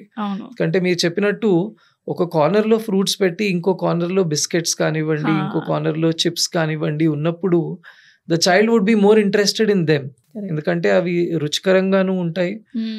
సో నేను చాలా సార్లు I tell them the same thing, మీరు ఇంటికి ఏది తీసుకొస్తున్నారో పిల్లలు అది తింటారు. మీరు 5 థింగ్స్ని తీసుకొస్తే వాళ్ళు 2 థింగ్సే తినొచ్చు. But what if you bring only 1 thing, వాళ్ళు దాన్నే తింటారు. So that 1 thing should be something that you select and it should be the fruit. And the brain is going to look for something new. ఇప్పుడు ఆకలేస్తుంది అని child అడిగినప్పుడు అన్నం ఉంది, పప్పు ఉంది, కూర ఉంది, ఫ్రూట్ ఉంది అని అన్నప్పుడు అన్నం పప్పు కూర ఆల్రెడీ తిన్నాం కనుక ఫ్రూట్ తినాలని అనుకుంటారు. ఆ కొత్తదనం వాళ్ళకు కూడా కావాలి. ఆ ఫ్రూట్తో పాటు ఇంకొక ఆప్షన్ ఉండే వరకు ఒక్కసారి ఫ్రూట్ తినొచ్చు, రెండోసారి ఇంకోటి అడుగుతారు. So what we buy and bring home is something very important. ఎన్నోసార్లు నేను చూస్తూ ఉంటాను షాపింగ్ గ్రోసరీ స్టోర్స్కి వెళ్ళినప్పుడు, you know when children are there it is very difficult. ఎందుకంటే తల్లిదండ్రులు ఒక 10 ఇంపార్టెంట్ ఐటమ్స్ కొందాం అనుకున్నా పిల్లలు ఒక 3 థింగ్స్ని అడుగుతారు. సో ఒకటి, try to avoid taking the child there, ఎందుకంటే వాళ్ళు అన్ని విషయాలు చూసే వరకు వాళ్ళు స్టిమ్యులేట్ అయిపోతుంది వాళ్ళ బ్రెయిన్. రైట్. అండ్ లేదంటే ఇందాక మీరు చెప్పినట్టు they are allowed to see all those things, but they are allowed to eat it only once a week. మీరు చెప్పినట్టు సాటర్డే సండే మనము ఈ పర్టికులర్ జంక్ తినొచ్చు అన్నది పెడితే అట్లీస్ట్ వాళ్ళ బ్రెయిన్ యూనో సాటర్డే వరకు ఆగడము, అందులోనే ఓర్పు సహనము నేర్చుకోవడము ఉంటుంది. అట్ ద సేమ్ టైం మనం లిమిట్ చేస్తున్నాము. యూనో 80-20 రూల్ ఏదైతే అంటామో, 80% healthy food, 20% junk or unhealthy is accepted, అది మనం ఫాలో అవ్వచ్చు. కరెక్ట్ అండి. సో ఫస్ట్ పేరెంట్సే వాళ్ళ ముందు తినడం ఆపాలి. కరెక్ట్. ఇంట్లోకి తీసుకురావడం ఆపాలి. Correct. These are the actionable steps వాళ్ళకి ఈజీగా. అబ్సల్యూట్లీ. సో ఈవెన్ మొబైల్స్ కూడా వాళ్ళ ముందు చూడడం ఆపాలి, వాళ్ళ ముందు టీవీ. చాలా మంది అంటారు మా పిల్లలకి మేము ఫోన్లు ఇవ్వమండి, ఓన్లీ టెలివిజన్లోనే చూస్తారు వాళ్ళు అని. అంటే ఇది స్క్రీన్ అయినప్పుడు అది స్క్రీన్ ఎందుకు అవ్వదు? Right. There is you know a very dear friend of mine అండి, హీఈస్ ఆల్సో అ డాక్టర్. నేను తన నుంచి నేర్చుకున్నాను. ఇంటికి వెళ్ళిన తర్వాత హీ చేంజెస్ హిస్ ఫోన్. తన ఇంటికి వెళ్ళిన తర్వాత తను వాడే hand set is a very basic hand set. అందులో సోషల్ మీడియా అప్లికేషన్స్ ఏవీ లేవు. Okay. I really liked that idea. నిజంగా అది చాలా వండర్ఫుల్ ఐడియా అండి. He is a neurosurgeon. I feel proud to take his name also, Dr. Ravish ani, and I learned this from him. ఎందుకంటే ఇప్పుడు ఇంటికి వెళ్ళే వరకు as a doctor phone important, because sometimes we get emergency calls. కానీ ఆ phone నా చేతిలో ఉండే వరకు ప్రాబబ్లీ నేను వర్క్ మీద యూటిలైజ్ చేసేదానికన్నా యునో అన్హెల్దీ థింగ్స్ మీద యూటిలైజేషన్ ఎక్కువ ఉంటుంది. సో ఒక ఫిక్స్డ్ అవర్స్ మాత్రమే నా చేతిలో సోషల్ మీడియా యాప్స్ ఉండడము, మిగతా టైంలో ఫోన్ ఉన్నప్పటికీ అందులో ఇటువంటి అప్లికేషన్స్ ఏవి లేకపోవడము సో ఆ విధంగా. And it is not a very expensive thing also, ఎందుకంటే all of us already have an expensive phone. You just need to invest in a non-expensive phone right now. Inexpensive phone మీద ఒకటి మీరు తీసుకోగలిగితే that will solve the major problem in life. నాకు ఇంకో major concern ఏంటి అంటే, ఈ మధ్య కాలంలో రీల్స్, షార్ట్స్, టిక్ టాక్, అప్పట్లో డబ్ స్మాష్ అని వచ్చేది, టిక్ టాక్స్ అని ఇప్పుడు. సో ఈ హ్యాబిట్ ఏదైతే ఉందో, రీల్స్ చేయడము, ఒక డాన్స్ చేయడము, ఏదో ఒక చిన్న ఫన్ చేయడము, ఇది కామన్ అయిపోయింది ఇప్పుడు. ఎందుకంటే ఈజీ యాక్సెసిబుల్ ఉంది. పెద్దవాళ్ళు చేయడమే కాకుండా పిల్లల్ని ఇన్వాల్వ్ చేస్తున్నాం ఇప్పుడు. పిల్లలతో అసలు వాళ్ళకి సంబంధం లేని సాంగ్స్, దానికి డాన్స్ చేయించడము, రైట్. దాని మీనింగ్ ఏంటో కూడా తెలియదు పిల్లలకి. కొంతమందికి తెలిసి చేస్తూ ఉంటారు. కరెక్ట్. ఇవన్నీ కూడా పేరెంట్స్ మళ్ళీ అది ఎంతవరకు ఆ చైల్డ్ ని ఎఫెక్ట్ చేస్తుంది ఇలాంటి హ్యాబిట్స్ ఉండడం వల్ల? Undoubtedly it has a bad effect అండి. ఎందుకంటే పిల్లల చేత రొమాంటిక్ డైలాగ్స్ చెప్పించడం కానివ్వండి, లేదా కొన్ని ఇంటెన్స్ డైలాగ్స్ చెప్పించడం కానివ్వండి, మీరు చెప్పినట్టు కొన్ని మీనింగ్లెస్ సాంగ్స్ మీద పర్ఫామ్ చేయించడం కానివ్వండి, ఇవన్నీ కూడా వాళ్ళ బ్రెయిన్లోని ఎక్సెసివ్ స్టిమ్యులేషన్కి కాజ్ అవుతున్నాయి. అండ్ అంత over stimulation of the brain అనేది మంచిది కాదండి. అట్ ద సేమ్ టైం రేపటి రోజు వాళ్ళు కొద్దిగా తెలుసుకుంటున్నప్పుడు, ఈ విషయాలను తెలుసుకుంటున్నప్పుడు ఇటువంటి వీడియో ఎవరైనా చూసి నవ్వులాటగా వాళ్ళని ఎగతాళి చేయడము, దానివల్ల అయ్యే సోషల్ ఇంప్లికేషన్స్ అన్నది కూడా ఒకటి. చాలాసార్లు మనకు రీసెర్చెస్ చెప్పేవి ఏమిటి అని అంటే, మన బాడీలోని జరుగుతున్న హార్మోనల్ చేంజెస్కి మనము చూస్తున్న కాంటెంట్ కూడా చాలా వరకు కారణము అని రీసెర్చెస్ అన్నది చెప్తున్నాయి. సో అడల్ట్ కాంటెంట్ని చూడడం కానివ్వండి, లేదా అడల్ట్ కాంటెంట్కి ఎక్స్పోజ్ అవ్వడం కానివ్వండి చిన్నపిల్లల్లో జరిగినప్పుడు, it can be in the form of a song. ఇప్పుడు ఒక సాంగ్ మనం చూపించినప్పుడు ఆ సాంగ్ వీడియో చూపిస్తాము, ఆ సాంగ్ వీడియో చూపించి ఈ విధంగా నువ్వు డాన్స్ చేయాలి అని అంటాము. ఎందుకు? ఎన్నోసార్లు మనము ఓటీటీలో మూవీస్ చూసి చిన్నపిల్లలు అటువంటి డైలాగ్స్ అవి నేను రీసెంట్గా ఒక రీల్ చూసాను. I think he's 4 to 5 years అంతే. ఒక అబ్బాయి ఒక రెస్టారెంట్లో టేబుల్ పైన నిల్చోబెట్టి తమన్నా సాంగ్ ఉంది కదా ఆజ్కి రాత్, ఆ సాంగ్ చేస్తుంటే అందరు చుట్టుపక్కల అందరు క్లాప్స్ కొడుతున్నారు. రైట్. అంటే ఆ పేరెంట్స్ అంతా ఎంకరేజ్ చేస్తున్నారు, ప్లస్ సరౌండింగ్స్ కూడా అట్లా ఎంకరేజ్ చేస్తున్నారు. So true.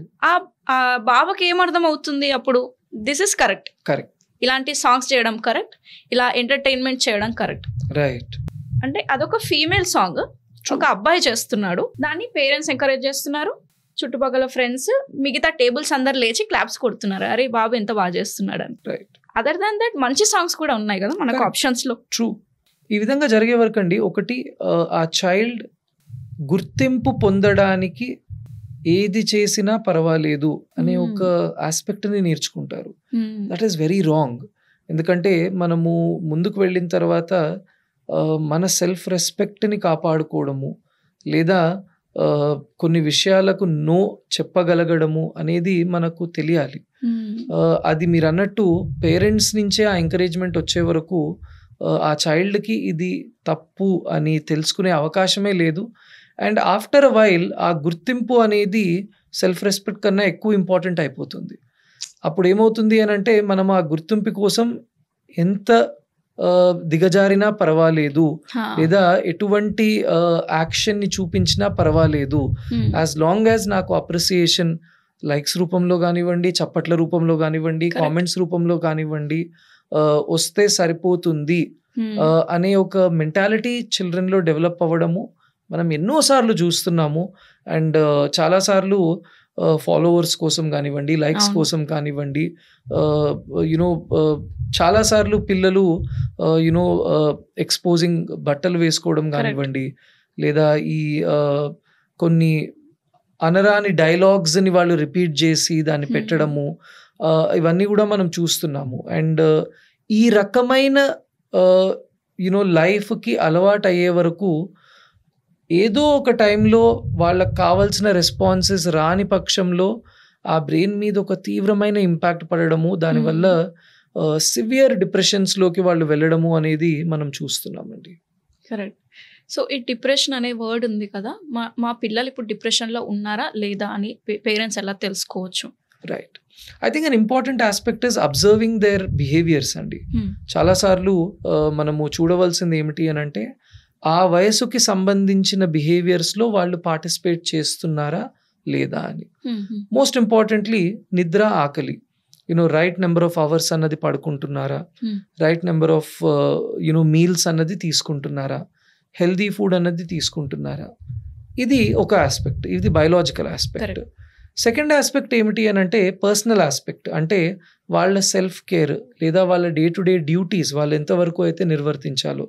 మీరు ఇందాక చెప్పినట్టు పిల్లలు వాళ్ళ బెడ్ని వాళ్ళు మడత పెట్టుకోవడం కానివ్వండి, లేదా తిన్న తర్వాత వాళ్ళ ప్లేట్ని వాళ్ళు తీయడం కానివ్వండి, లేదా వాళ్ళ బట్టలు వాళ్ళు సదురుకోవడం కానివ్వండి, సెల్ఫ్ కేర్ వాళ్ళు పొద్దున్నే లేచి స్నానం చేయడము, మడత బట్టలు వేసుకోవడము, గ్రూమింగ్ చేసుకోవడము, ఇవన్నీ సరైన విధంలో చేసుకుంటున్నారా అనేది పర్సనల్ కోణము. దాని తర్వాత ప్రొఫెషనల్ కోణం, అంటే స్టూడెంట్ అనుకోండి, వాళ్ళు రెగ్యులర్గా క్లాసెస్కి వెళ్తున్నారా, క్లాసెస్ అటెండ్ అవుతున్నారా, వాళ్ళు టైం టు టైం వర్క్ చేసుకుంటున్నారా, వాళ్ళ రిపోర్ట్ కార్డ్స్ ఎట్లా ఉన్నాయి. We don't need high marks, కానీ కన్సిస్టెన్సీ ఉందా, ప్రోగ్రెస్కి ఏదైనా స్కోప్ అన్నది ఉందా, వాళ్ళు ప్రయత్నం చేస్తున్నారా, ఈ కోణము. అలానే సోషల్ లైఫ్, నలుగురితో మాట్లాడడము, ఆడుకోవడము, ఇవన్నీ కూడా చేస్తున్నారా అనేది మనం చూడాలి.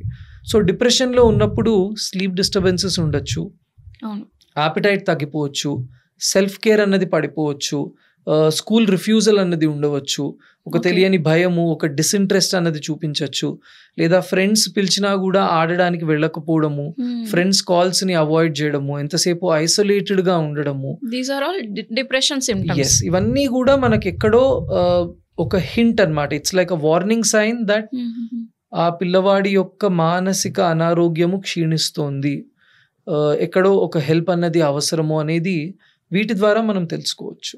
సో దానికి ఇప్పుడు తెలుసుకున్నాము, రైట్, బయట ఆడుకోవడానికి వెళ్ళట్లేదు, ఇంట్లోనే ఉండడానికి ఇష్టపడతాడు, రైట్, ఎప్పుడు మమ్మీయే కావాలి, మమ్మీ వెనకాలనే తిరుగుతూ ఉంటాడు, మమ్మీ ఎక్కడికి వెళ్తే అక్కడికి, కిచెన్ లో ఉంటే కిచెన్, రైట్, బెడ్రూమ్ లో ఉంటే బెడ్రూమ్, హాల్లో ఉంటే ఎవరైనా ఫోన్ మాట్లాడుతుంటే కూడా డిస్టర్బెన్స్ చేస్తుంటాడు మమ్మీని, లేకపోతే ఫాదర్ ని, ఎవరికి అటాచ్డ్ గా ఉంటే వాళ్ళని. అలా ఉన్నప్పుడు మరి వాళ్ళకి ఎలాంటి ప్రిపరేషన్ అవసరం వాళ్ళకి, పిల్లలకి?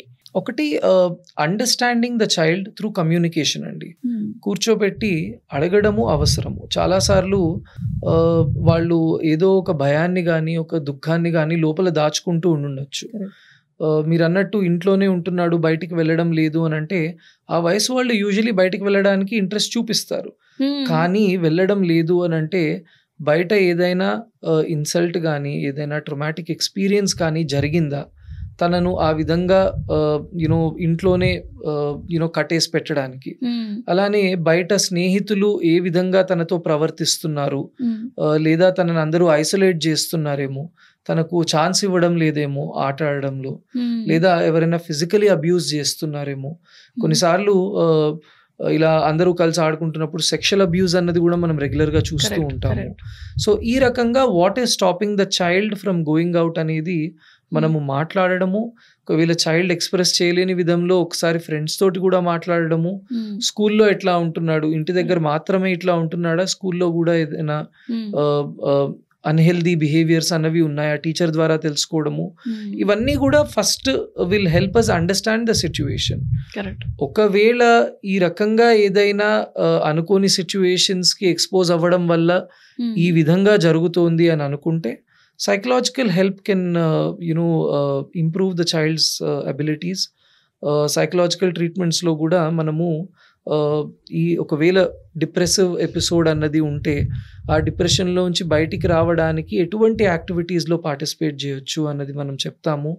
పేరెంట్స్ ఆ చైల్డ్ తోటి ఏ విధంగా ప్రవర్తించాలి అన్నది మనం చెప్తాము. చాలాసార్లు పేరెంట్స్ చెప్పేది ఏమిటి అని అంటే, చైల్డ్ ఒంటరిగా పడుకోవడానికి భయపడుతున్నాడు అని, లేదా ఫ్రీక్వెంట్ గా బెడ్ వెట్టింగ్ అన్నది జరుగుతుంది గ్రోయింగ్ ఏజ్ లో. సో బెడ్ వెట్టింగ్ అన్నది ఒకవేళ అడాలసెంట్ ఏజ్కి వచ్చిన తర్వాత కూడా కంటిన్యూ అవుతుంది అని అనుకుంటే, అండర్లైన్ ఫియర్స్ కానీ యాంగ్జైటీస్ కానీ ఉన్నాయా అన్నది మనం చూసుకోవాలండి. ఎందుకంటే ఇవాల్టి రోజుల్లో చాలాసార్లు మేము గమనించింది ఏంటి అని అంటే, తల్లిదండ్రులు ఓటీటీలో ఏదో ఒక సస్పెన్సో థ్రిల్లరో హారరో చూస్తున్నప్పుడు పిల్లవాడు ఏదో ఆడుకుంటున్నాడు, పిల్లవాడు ఏదో ఫోన్లో చూస్తున్నాడు అని అనుకుంటారు. ఎస్ కానీ ఆ కాంటెంట్ వాళ్ళు చూసే వరకు దాని యొక్క ఇంపాక్ట్ కూడా వాళ్ళ బ్రెయిన్ మీద చాలా వరకు ఉంటుంది. అలానే కొద్దిగా స్కూల్లో కూడా ఎవరైనా ఒక స్ట్రిక్ట్ టీచర్ అన్నది ఉన్నప్పుడు, ఒక భయం క్రియేట్ చేసినప్పుడు, లేదా ఫ్యామిలీ మెంబర్స్లో కూడా ఒక స్ట్రిక్ట్ పేరెంట్ కానీ ఒక స్ట్రిక్ట్ గార్డియన్ కానీ ఉన్నప్పుడు, ఇవన్నీ కూడా ఆ లోపల ఫియర్కి ఒక సెన్స్ ఆఫ్ ఇన్సెక్యూరిటీని కాజ్ చేయవచ్చు. ఓకే. ఇంకొకటి కామన్గా మేము చూసేది ఏమిటి అని అంటే మనము మొదటిసారి చైల్డ్ని మన రూమ్ నుండి ఇంకొక రూమ్కి షిఫ్ట్ చేద్దామని అనుకున్నప్పుడు ఆ ట్రాన్సిషన్ ఫేజ్లో కూడా ఈ బెడ్ వెట్టింగ్ అన్నది మనం చూస్తాము. సో ఇది కూడా కొన్నిసార్లు it can be a sign of underlying anxiety. So వీటిని మనము గుర్తించగలగడము అన్నది చేస్తే ఆ యాంగ్జైటీ పెరగక ముందే మనం దానికి ట్రీట్మెంట్స్ అన్నది చేయొచ్చు. అంటే ఇప్పుడు నేను నా లైవ్ ఎగ్జాంపుల్స్ చూసాను. రైట్. 7 years కూడా ఉంటారు. Right. Still they are bed vetting. Right. వాళ్ళకి ఇప్పుడు డైపర్స్ వేసి పడుకోబెడుతుంటారు. రైట్. సో ఇప్పుడు వాళ్ళ పేరెంట్స్ కి ఇంత నాలెడ్జ్ లేదు వాట్ ఈస్ వాట్ అనేది. అంటే పేరెంట్ ఇలా చేయాలి అనేది లేదు. వాళ్ళ ఓల్డ్ ప్యాటర్న్ నడుస్తుంటది, కొట్టడం, తిట్టడం, ఇవన్నీ అబ్యూజ్ చేయడం అన్ని కూడా. ఇంత పెద్దగైనా కూడా నువ్వు ఇంకా చేస్తున్నావని ఇంకా డిప్రెషన్ లోకి తీసుకెళ్లడం అనే పేరెంట్స్ ని మనం చూస్తున్నాం.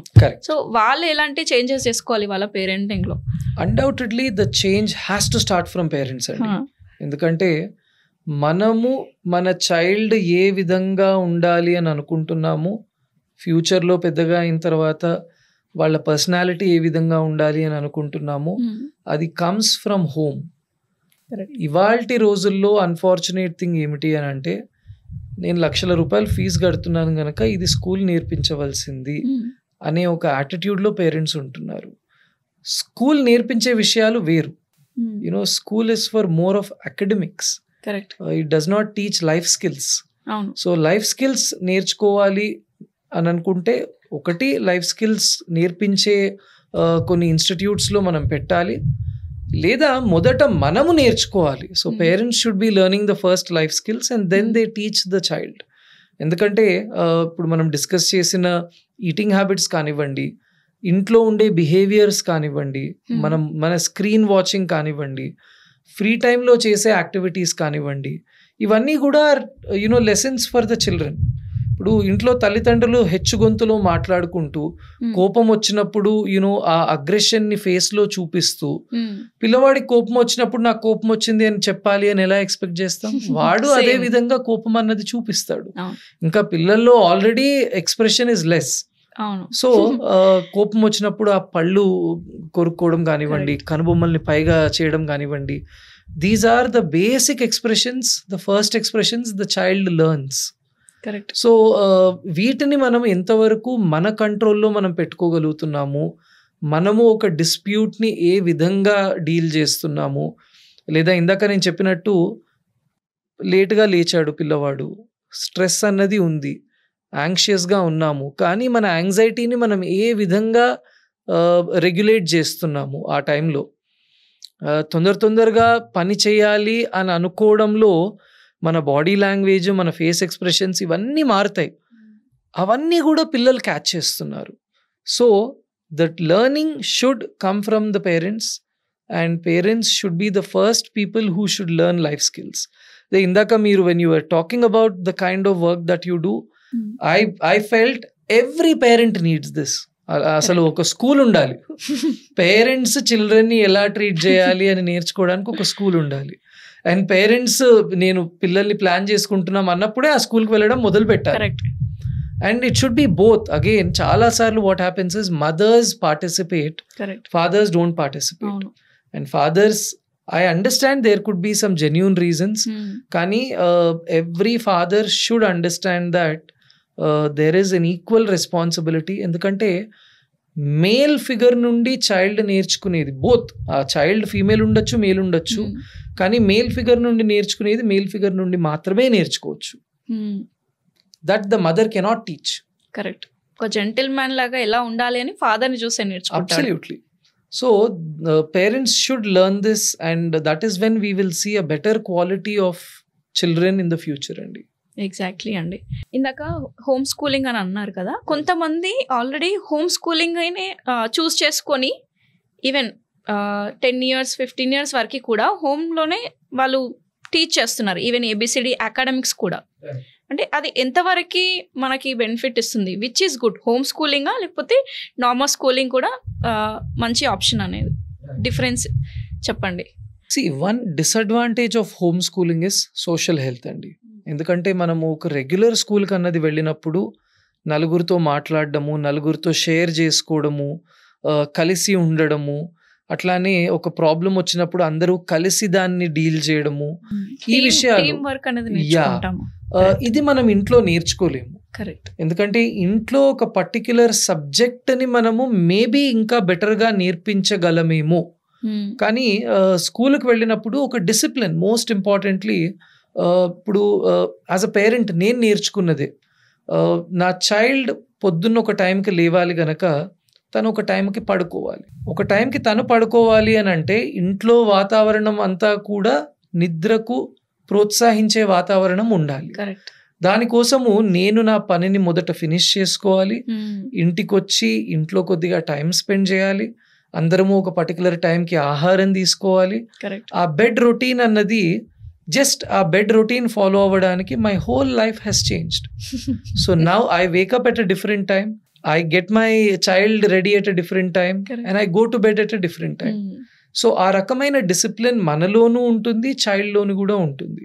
అండ్ టైం మేనేజ్మెంట్ కూడా, ఇప్పుడు హోమ్ స్కూలింగ్ ఉన్నప్పుడు టైం మేనేజ్మెంట్ అంత బాగా ఉండకపోవచ్చు, కానీ ఇప్పుడు మనకు తెలుసు యునో ఈ టైం కల్లా రెడీగా ఉండాలి అని అంటే ఇంత సమయం స్నానానికి కేటాయించాలి, ఇంత సమయం యునో ఆహారం తీసుకోవడానికి, ఇంత సమయం రెడీ అవ్వడానికి, ఇదంతా చేయాలి అని అంటే ఈ సమయానికి లేవాలి, ఈ సమయానికి లేవాలంటే ఈ సమయానికి పడుకోవాలి. Everything goes in a systematic way.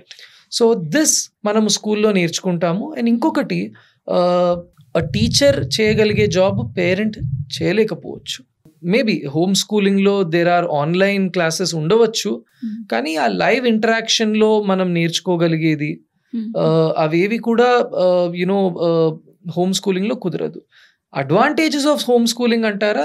Yes, ఒక పర్టిక్యులర్ సబ్జెక్ట్ మీద ఆ పట్టు అనేది మనము తెలుసుకోవచ్చు. ఎందుకంటే ఒక రెగ్యులర్ స్కూల్లో ఏంటంటే you give importance to all the subjects, కానీ if you want a specific subject that your child is very much interested in, వాళ్ళకి అందులో యునో ఒక కెపాసిటీ ఉంది, ఇంట్రెస్ట్ ఉంది, వాళ్ళు అందులో ఎక్సెల్ అవుతున్నారు, అలా ఉన్నప్పుడు ఒక 1-on-1 training in that subject will be very helpful, which is an advantage of home schooling అండి. యా. సో ఎందుకు అడిగానంటే కొంతమంది మీరు పేరు వినే ఉంటారు, భగవత్ అని, ఒక 3 years 4 years కిడ్ అనుకుంటా, తను శ్లోకాస్ ఇట్లా హ్యాండ్స్ ఆన్ చెప్పేస్తున్నాడు. కరెక్ట్. ఈవెన్ ఇండియా గాట్ టాలెంట్ దాంట్లో కూడా పార్టిసిపేట్ చేశారు, అక్కడ నుంచి ఇంకా ఫేమస్ అయిపోయాడు. అంటే హోమ్ స్కూలింగ్ బెస్టా లేకపోతే నార్మల్ స్కూల్ బెస్టా అనేది ఒక డైలమా క్రియేట్ అయిందనమాట ఇలాంటి ఎగ్జాంపుల్స్ చూసినప్పుడు. అంటే మనం ఏదైనా తప్పు చేస్తున్నామా మన పిల్లల విషయంలో అనేది ఒక పేరెంట్ కి డౌట్ వస్తుంది.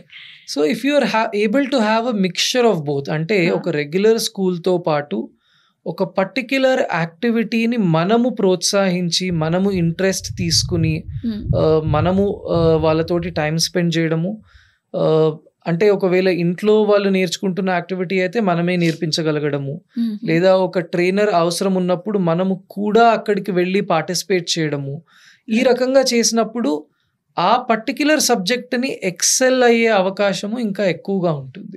కరెక్ట్. మీరు అన్నదానికి మన చెస్ ఛాంపియన్ గుకేష్ ఎగ్జాంపుల్ తీసుకోవచ్చు. వాళ్ళ ఫాదర్ కెరీర్ ని కూడా, వాళ్ళ మదర్ ఫాదర్ ఇద్దరు కూడా టైం ని చాలా తన పిల్లల ఫీల్డ్ లో టైం స్పెండ్ చేసి ఇవ్వడం 100% అనేది చాలా గ్రేట్ థింగ్ అనిపించింది. అందరు పేరెంట్స్ చేయలేరు, అలాంటి పేరెంట్స్ దొరకడం కూడా చాలా good thing. So every parent కూడా పిల్లల ఫ్యూచర్ బాగుండాలి అని అంటే వాళ్ళ టైం ఇవ్వాల్సింది ఉంటుంది ఖచ్చితంగా. There are so many studies అవి చెప్పేవి ఏమిటి అని అంటే పేరెంట్ చైల్డ్ తోటి స్పెండ్ చేసే time is directly proportional to the child success. Correct. So అది అన్డౌటెడ్లీ వాళ్ళ రోజుల్లో మనం ఏంటంటే వీకెండ్స్ మాత్రమే పిల్లలతోటి గడపడం అనేది చేస్తున్నాము. అలా కాకుండా ఆన్ అ డైలీ బేసిస్ కొద్ది టైం అయినా పర్వాలేదు, క్వాలిటీ టైం. యునో ఇందాక మనం డిస్కస్ చేసినట్టు ఆ క్వాలిటీ టైం అన్నది వేర్ యునో మొబైల్ ఫోన్స్ లేవు, గ్యాజెట్స్ లేకుండా వాళ్ళు చేస్తున్న యాక్టివిటీ వాళ్ళతో కలిసి మనం చేయడము అన్నది చేసినప్పుడు the output is so well. And చాలాసార్లు నేను నా పర్సనల్ లైఫ్లో గమనించింది, అలానే నాకు ఎంతోమంది పేరెంట్స్ చెప్పేది, ఈ రకంగా మనం పిల్లలతోటి యాక్టివిటీస్లో పార్టిసిపేట్ చేసినప్పుడు పిల్లల బిహేవియర్ ఈజ్ సో అండర్స్టాండింగ్. వాళ్ళల్లో ఆ ఎమోషనల్ మెచ్యూరిటీ కానివ్వండి, ఆ మెంటల్ మెచ్యూరిటీ అన్నది చాలా త్వరగా వస్తుంది. And we are able to bring out the best out of them.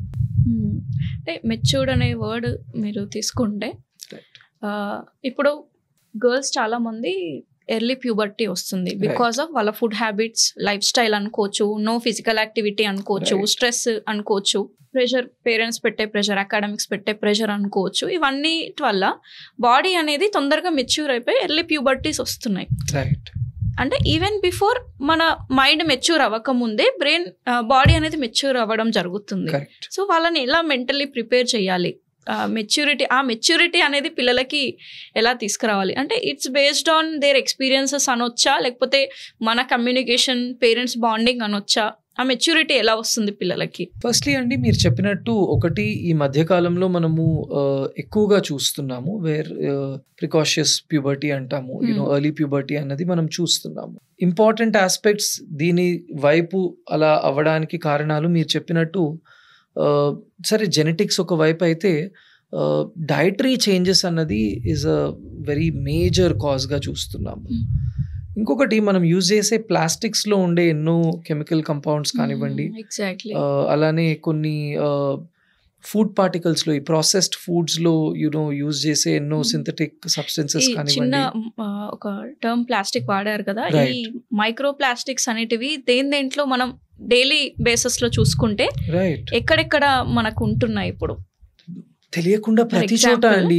ఎందుకంటే మనము ఫుడ్ ని క్యారీ చేసే ప్యాకెట్స్ నుండి కానివ్వండి, లేదా మిల్క్ ని క్యారీ చేసే ప్యాకెట్స్ నుండి కానివ్వండి, మిల్క్ ప్యాకెట్స్ నుండి, లేదా ఫుడ్ వచ్చే కవర్స్ కానివ్వండి, ప్యాకెట్స్ కానివ్వండి, వాటర్ బాటిల్స్ కానివ్వండి, టిఫిన్ బాక్సెస్ కానివ్వండి, ప్లాస్టిక్. సో తినే plates plastic. Plastic spoons, plastic plates, ఇవైతే డైరెక్ట్ గా ఇంకా నోట్లోకి కూడా వెళ్తున్నాయి. So it goes to brain also. Micro plastic వెళ్తుందా బ్రెయిన్ లోకి? ఖచ్చితంగా వెళ్తుంది. అండ్ ఆ మైక్రో ప్లాస్టిక్స్ బ్రెయిన్ లోకి రిసీవ్ అయినప్పుడు బ్రెయిన్ లోని ష్రింకేజ్ అన్నది చూస్తున్నాము. సో కాగ్నిటివ్ చేంజెస్ రావడం కానివ్వండి, మెమరీ రిలేటెడ్ ఇష్యూస్ కానివ్వండి, లేదా ఎర్లీ ఆల్జైమర్స్ అంటాము, త్వరగా ఈ ఆల్జైమర్స్ లాంటి డిసీజెస్ రావడము, ఈ రకమైన చేంజెస్ అన్నది ఈ మైక్రోప్లాస్టిక్స్ వల్ల మనం చూస్తున్నామండి.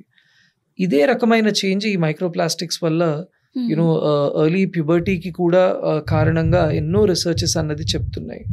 సో బేసికలీ ఇక్కడ ఏంటి అని అంటే బ్రెయిన్ నుండి ఈ ప్యూబర్టీకి సంబంధించిన హార్మోనల్ రిలీజ్ ఏదైతే జరగాలో అది ఒక పర్టిక్యులర్ టైం లైన్లో ఏదైతే జరగాలో చాలా ఎర్లీగా జరిగిపోవడము అన్నది వన్ రీజన్గా చూస్తున్నాము. అయితే దీనికి other reasons are obesity also. ఎందుకంటే పిల్లల్లో ఈ మధ్య ఒబెసిటీ కానివ్వండి, కూర్చొని ఎక్కువ టైం స్పెండ్ చేస్తున్నాం స్టడీస్ అని, ల్యాప్టాప్ సిస్టమ్స్ ముందు. So true. అండ్ వాళ్ళ కాలక్షేపం అంతా కూడా మీరు అన్నట్టు స్క్రీన్ టైం, ఇంతకు ముందున్న ఫిజికల్ యాక్టివిటీ లేదు. సో ఆ రకమైన ఇష్యూస్ జరిగే వరకు ఈ ఎర్లీ ప్యూబర్టీ అన్నది మనం చూస్తున్నాము. It is difficult to deal with it అండి. ఎందుకంటే మీరు చెప్పినట్టు ఆ టైంకి ఆ రకమైన ఎమోషనల్ మెచ్యూరిటీ లేకపోవడము, to deal with that particular situation makes it difficult. అయితే ఒకటి, బికాస్ దిస్ ఈస్ హ్యాపెనింగ్, మనము గ్రాడ్యువల్గా introduction to children at a very young age. So young ఏజ్లో మనం ఏం నేర్పించగలము వాళ్ళకి అని చాలామంది పేరెంట్స్ అడుగుతూ ఉంటారు. ద బేసిక్ కాన్సెప్ట్స్ లైక్ ఇప్పుడు చిన్నపిల్లలకు మనము బాడీ గురించి నేర్పించినప్పుడు మనము ప్రతి బాడీ పార్ట్ని ఆ పార్ట్ పేరుతో నేర్పిస్తాము. But when it comes to the reproductive organs, private organs, మనము we don't say the names. So it should start from there. Parents, teachers hesitation గా ఫీల్ అవుతున్నారు. సో ఒకటి explaining the names at a younger age. వాళ్ళ మానసిక ఎదుగుదల పెరుగుతున్న కొద్దీ ఆ రీప్రొడక్టివ్ ఆర్గన్స్ యొక్క ఫంక్షన్ ఏమిటి, ఏ విధంగా రీప్రొడక్షన్ అనేది జరుగుతుంది, రీప్రొడక్షన్ ద్వారా వాట్ ఈస్ ద అవుట్పుట్, పిల్లలు ఎలా బోర్న్ అవుతారు. ఎందుకంటే చాలా మంది పేరెంట్స్ చెప్పేది పిల్లలు ఎక్కడి నుంచి పుడతారంటే భగవంతుడు పంపించాడు. ఒక పర్టికులర్ ఏజ్ వచ్చిన తర్వాత కూడా we still use those contexts. So అది అన్నది మారుతూ ఉంటే గర్ల్ చైల్డ్ ఆ గ్రోయింగ్ ఏజ్లో వాట్ ఈస్ ప్యూబర్టీ అన్నది తెలుసుకోవడము, ప్యూబర్టీలో వచ్చే బాడీలీ చేంజెస్ తెలుసుకోవడము, at the same time menstruation అంటే ఏమిటి, how to deal with this, when should we talk to our family? ఎందుకంటే మెన్స్ట్రల్ సైకిల్స్ కొన్నిసార్లు పెయిన్ఫుల్ మెన్స్ట్రల్ సైకిల్స్ ఉండొచ్చు, ఎక్సెస్ ఫ్లో ఉండొచ్చు, లెస్ ఫ్లో ఉండొచ్చు. ఇవన్నీ కూడా have some physical health implications. Are కొన్నిసార్లు ఐరన్ డెఫిషియన్సీ వల్ల లో ఫ్లో ఉండొచ్చు. ద చైల్డ్ అసలు ఐరన్ డెఫిషియన్సీ ఉందని మనకి ఎలా తెలుస్తుంది? మనం డాక్టర్ దగ్గరికి వెళ్ళక, అసలు చైల్డ్ అని వాళ్ళ మెన్స్ట్రల్ సైకిల్స్ ఎలా ఉన్నాయి అని మనం అడగక, సో మనం ఎన్నో హిడెన్ ఇల్నెసెస్ ని మనం తెలుసుకోలేని పక్షం కూడా ఉంటుంది. So more communication. అండ్ చాలాసార్లు ఒకవేళ తల్లిదండ్రులు ఎలా కమ్యూనికేట్ చేయాలి అని తెలుసుకోలేని పక్షంలో పీడియాట్రిషియన్స్ కానివ్వండి, గైనకాలజిస్ట్ కానివ్వండి, చాలాసార్లు నేను చూస్తుంది ఏంటంటే డాక్టర్స్ దగ్గర మంచి వీడియోస్ కూడా ఉంటున్నాయి, animated videos through which they explain it to the young girls. So ఆ విధంగా మనము ఎడ్యుకేషన్ని మార్చగలగాలి. అప్పుడు we can deal with this issue of early puberty అండి. సో ఫీమేల్స్కి వస్తే ఇది ఒకవైపు ఎడ్యుకేషన్ పరంగా, ఈవెన్ మేల్స్కి కూడా ఈ విషయాలన్నీ కూడా తెలియాలి అని ఒక సినారియో అనేది ఉంది. ఎందుకంటే గర్ల్స్ లోపల ఏం జరుగుతుందో వాళ్ళకు కూడా తెలీదు. దే ఓన్లీ నో అమ్మాయిలు ఇలా ఉంటారు, వాళ్ళకి రెస్పెక్ట్ ఇవ్వాలి అనేది వాళ్ళకి తెలీదు. రైట్. వాళ్ళు ఏం గోత్రు అవుతున్నారో తెలియదు కాబట్టి వాళ్ళు మెంటలీ కూడా ఎలా ఇల్నెస్గా ఉన్నారా, స్ట్రాంగ్గా ఉన్నారా తెలియదు కాబట్టి they go on negative things like teasing them. ఎవరైనా ఇప్పుడు సడన్ గా ఒక పాప స్కూల్లో మెచ్యూర్ అయింది అని అనుకుందాం for the first time. Right. ఈ పాపకు తెలుసు, ఎడ్యుకేషన్ చేశారు parents, teachers, what ever the way she known now. So కాకపోతే అక్కడ ఉన్న బాయ్స్ ఎవరైతే ఉంటారో వాళ్ళకి తెలియదు. అప్పుడు బాడీ షేమింగ్ చేయడము, కొంచెం ఎమోషనల్గా అబ్యూజ్ చేయడము అనేది జరుగుతుంటాయి. సో అందుకే నేను పేరెంట్స్కి కూడా చెప్తుంటాను, మెయిన్లీ అబ్బాయిలు ఉన్న పేరెంట్స్కి స్ట్రాంగ్గా చెప్పాలి, ఒక అమ్మాయి ఎలాంటి థింగ్స్కి పోతురు అవుతుంది, వాళ్ళ బాడీ ఎలా నడుస్తుంది అని అబ్బాయిలు ఉన్న పేరెంట్స్ ఖచ్చితంగా చెప్పాలి. అమ్మాయిలు ఏదో ఒక టైంలో తెలుసుకుంటారు, బట్ అబ్బాయిలకి ఎలా అంటే ఇంట్లో పేరెంట్స్ నేర్పించకపోతే వాళ్ళు బయటకు వెళ్ళి బ్యాడ్గా దాన్ని నెగిటివ్ వేలో నేర్చుకొని నెగిటివ్గా బిహేవ్ చేస్తారు. అక్కడ మళ్ళీ సఫర్ అయ్యేది ఎవరు? అమ్మాయిలు, వాళ్ళ పేరెంట్స్. సో అందుకే స్ట్రెస్ చేసి చెప్తుంటా అనమాట. అన్డౌటెడ్లీ అండి, ఐ థింక్ ఎవ్రీ చైల్డ్, మీరు అన్నట్టు జెండర్ బయాస్ అన్నది లేకుండా ఎవ్రీ చైల్డ్ ఈ విషయాలను తెలుసుకోవాలి. వాళ్ళు ఎంత తెలుసుకున్నారు అన్నది కూడా పేరెంట్స్ కానీ టీచర్స్ కానీ అడిగి మళ్ళీ మనము కన్ఫర్మ్ చేసుకోవాలి.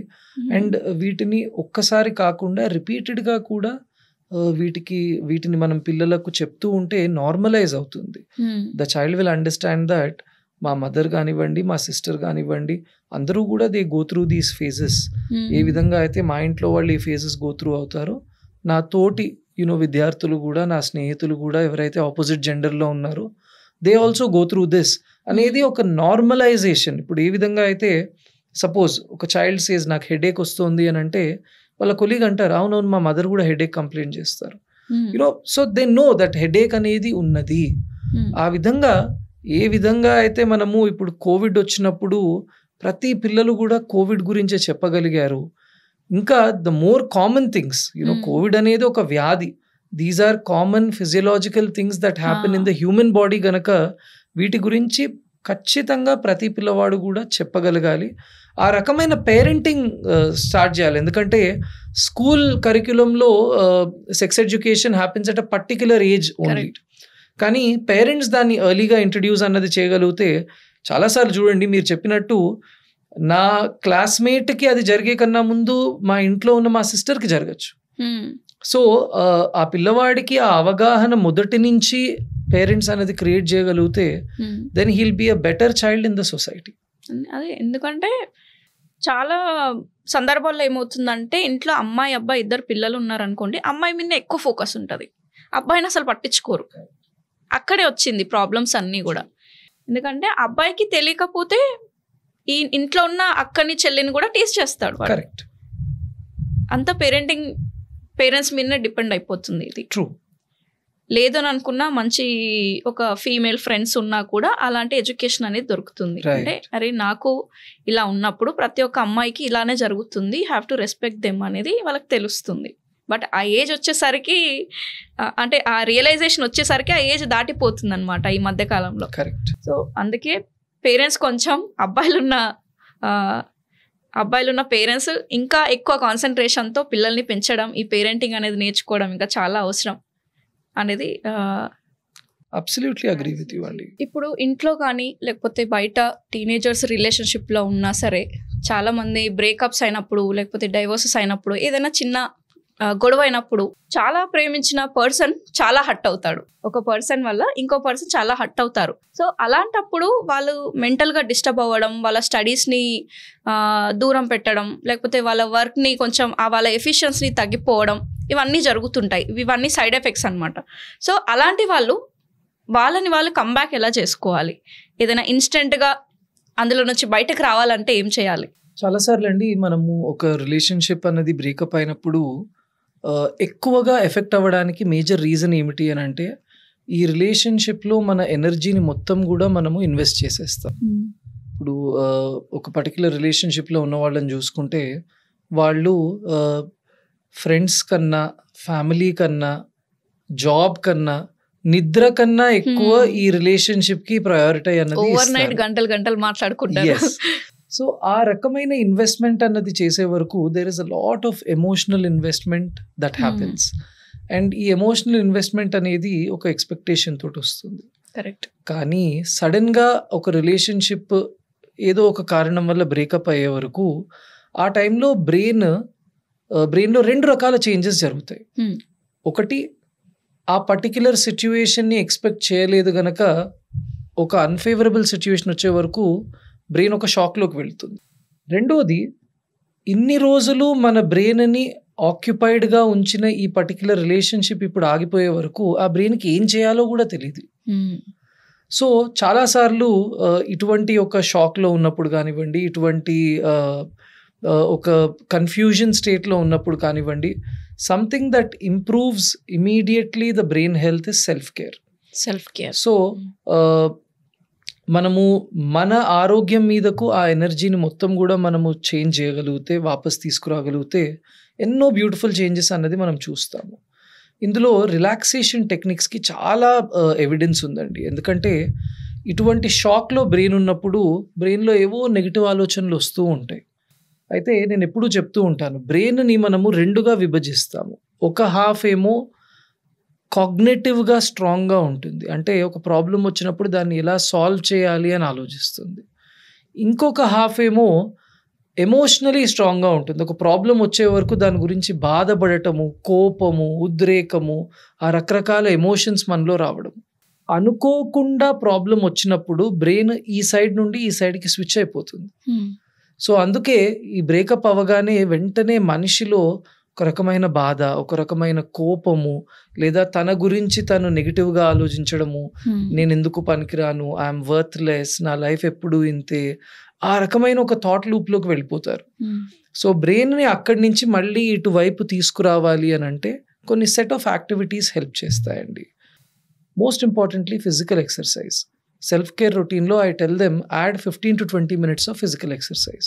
ఎందుకంటే ఫిజికల్ ఎక్సర్సైజ్ చేసినప్పుడు ఎండోర్ఫిన్స్ అనే హార్మోన్స్ రిలీజ్ అవుతాయి.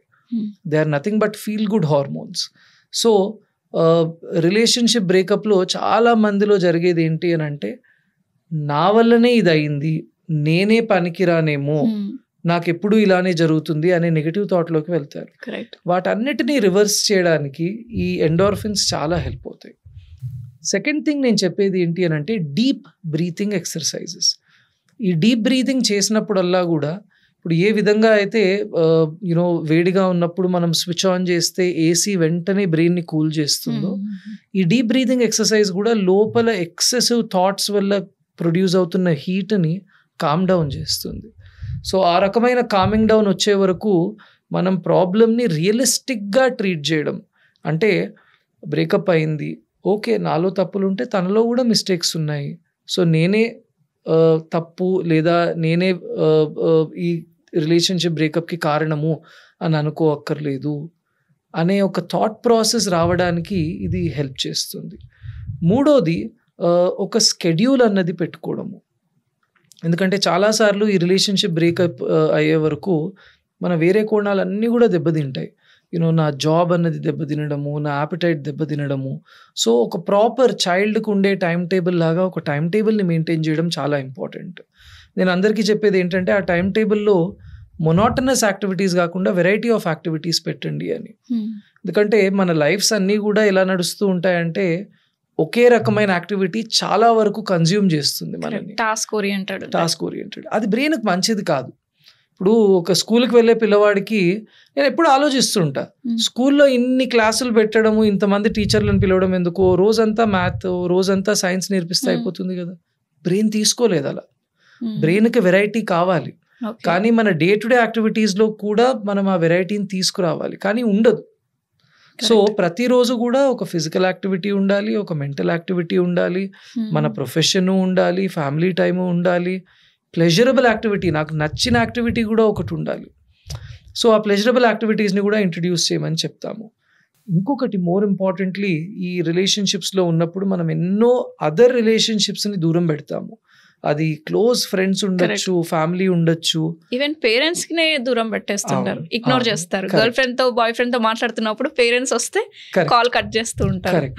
సో రిలేషన్షిప్ బ్రేకప్ అయినప్పుడు ఈ అదర్ రిలేషన్షిప్స్ని మనం మళ్ళీ స్ట్రెంథెన్ చేయడం అన్నది ఇంపార్టెంట్. ఎందుకంటే మన మెదడుకి మనుషులు ఉన్నప్పుడు వచ్చే సెన్స్ ఆఫ్ సెక్యూరిటీ ఇంకా దేనితోటి రాదు. ఎంత డబ్బున్నా ఎంత పేరున్నా మనుషులు ఉన్నప్పుడు వచ్చే ఆ స్ట్రెంగ్త్ అన్నది దాని ద్వారానే వస్తుంది. సో అదర్ రిలేషన్షిప్స్ని కూడా మనం స్ట్రెంథెన్ చేసుకోవడం అన్నది చాలా హెల్ప్ అవుతుంది. So all these things are going to help the brain ఒకటి come out of it.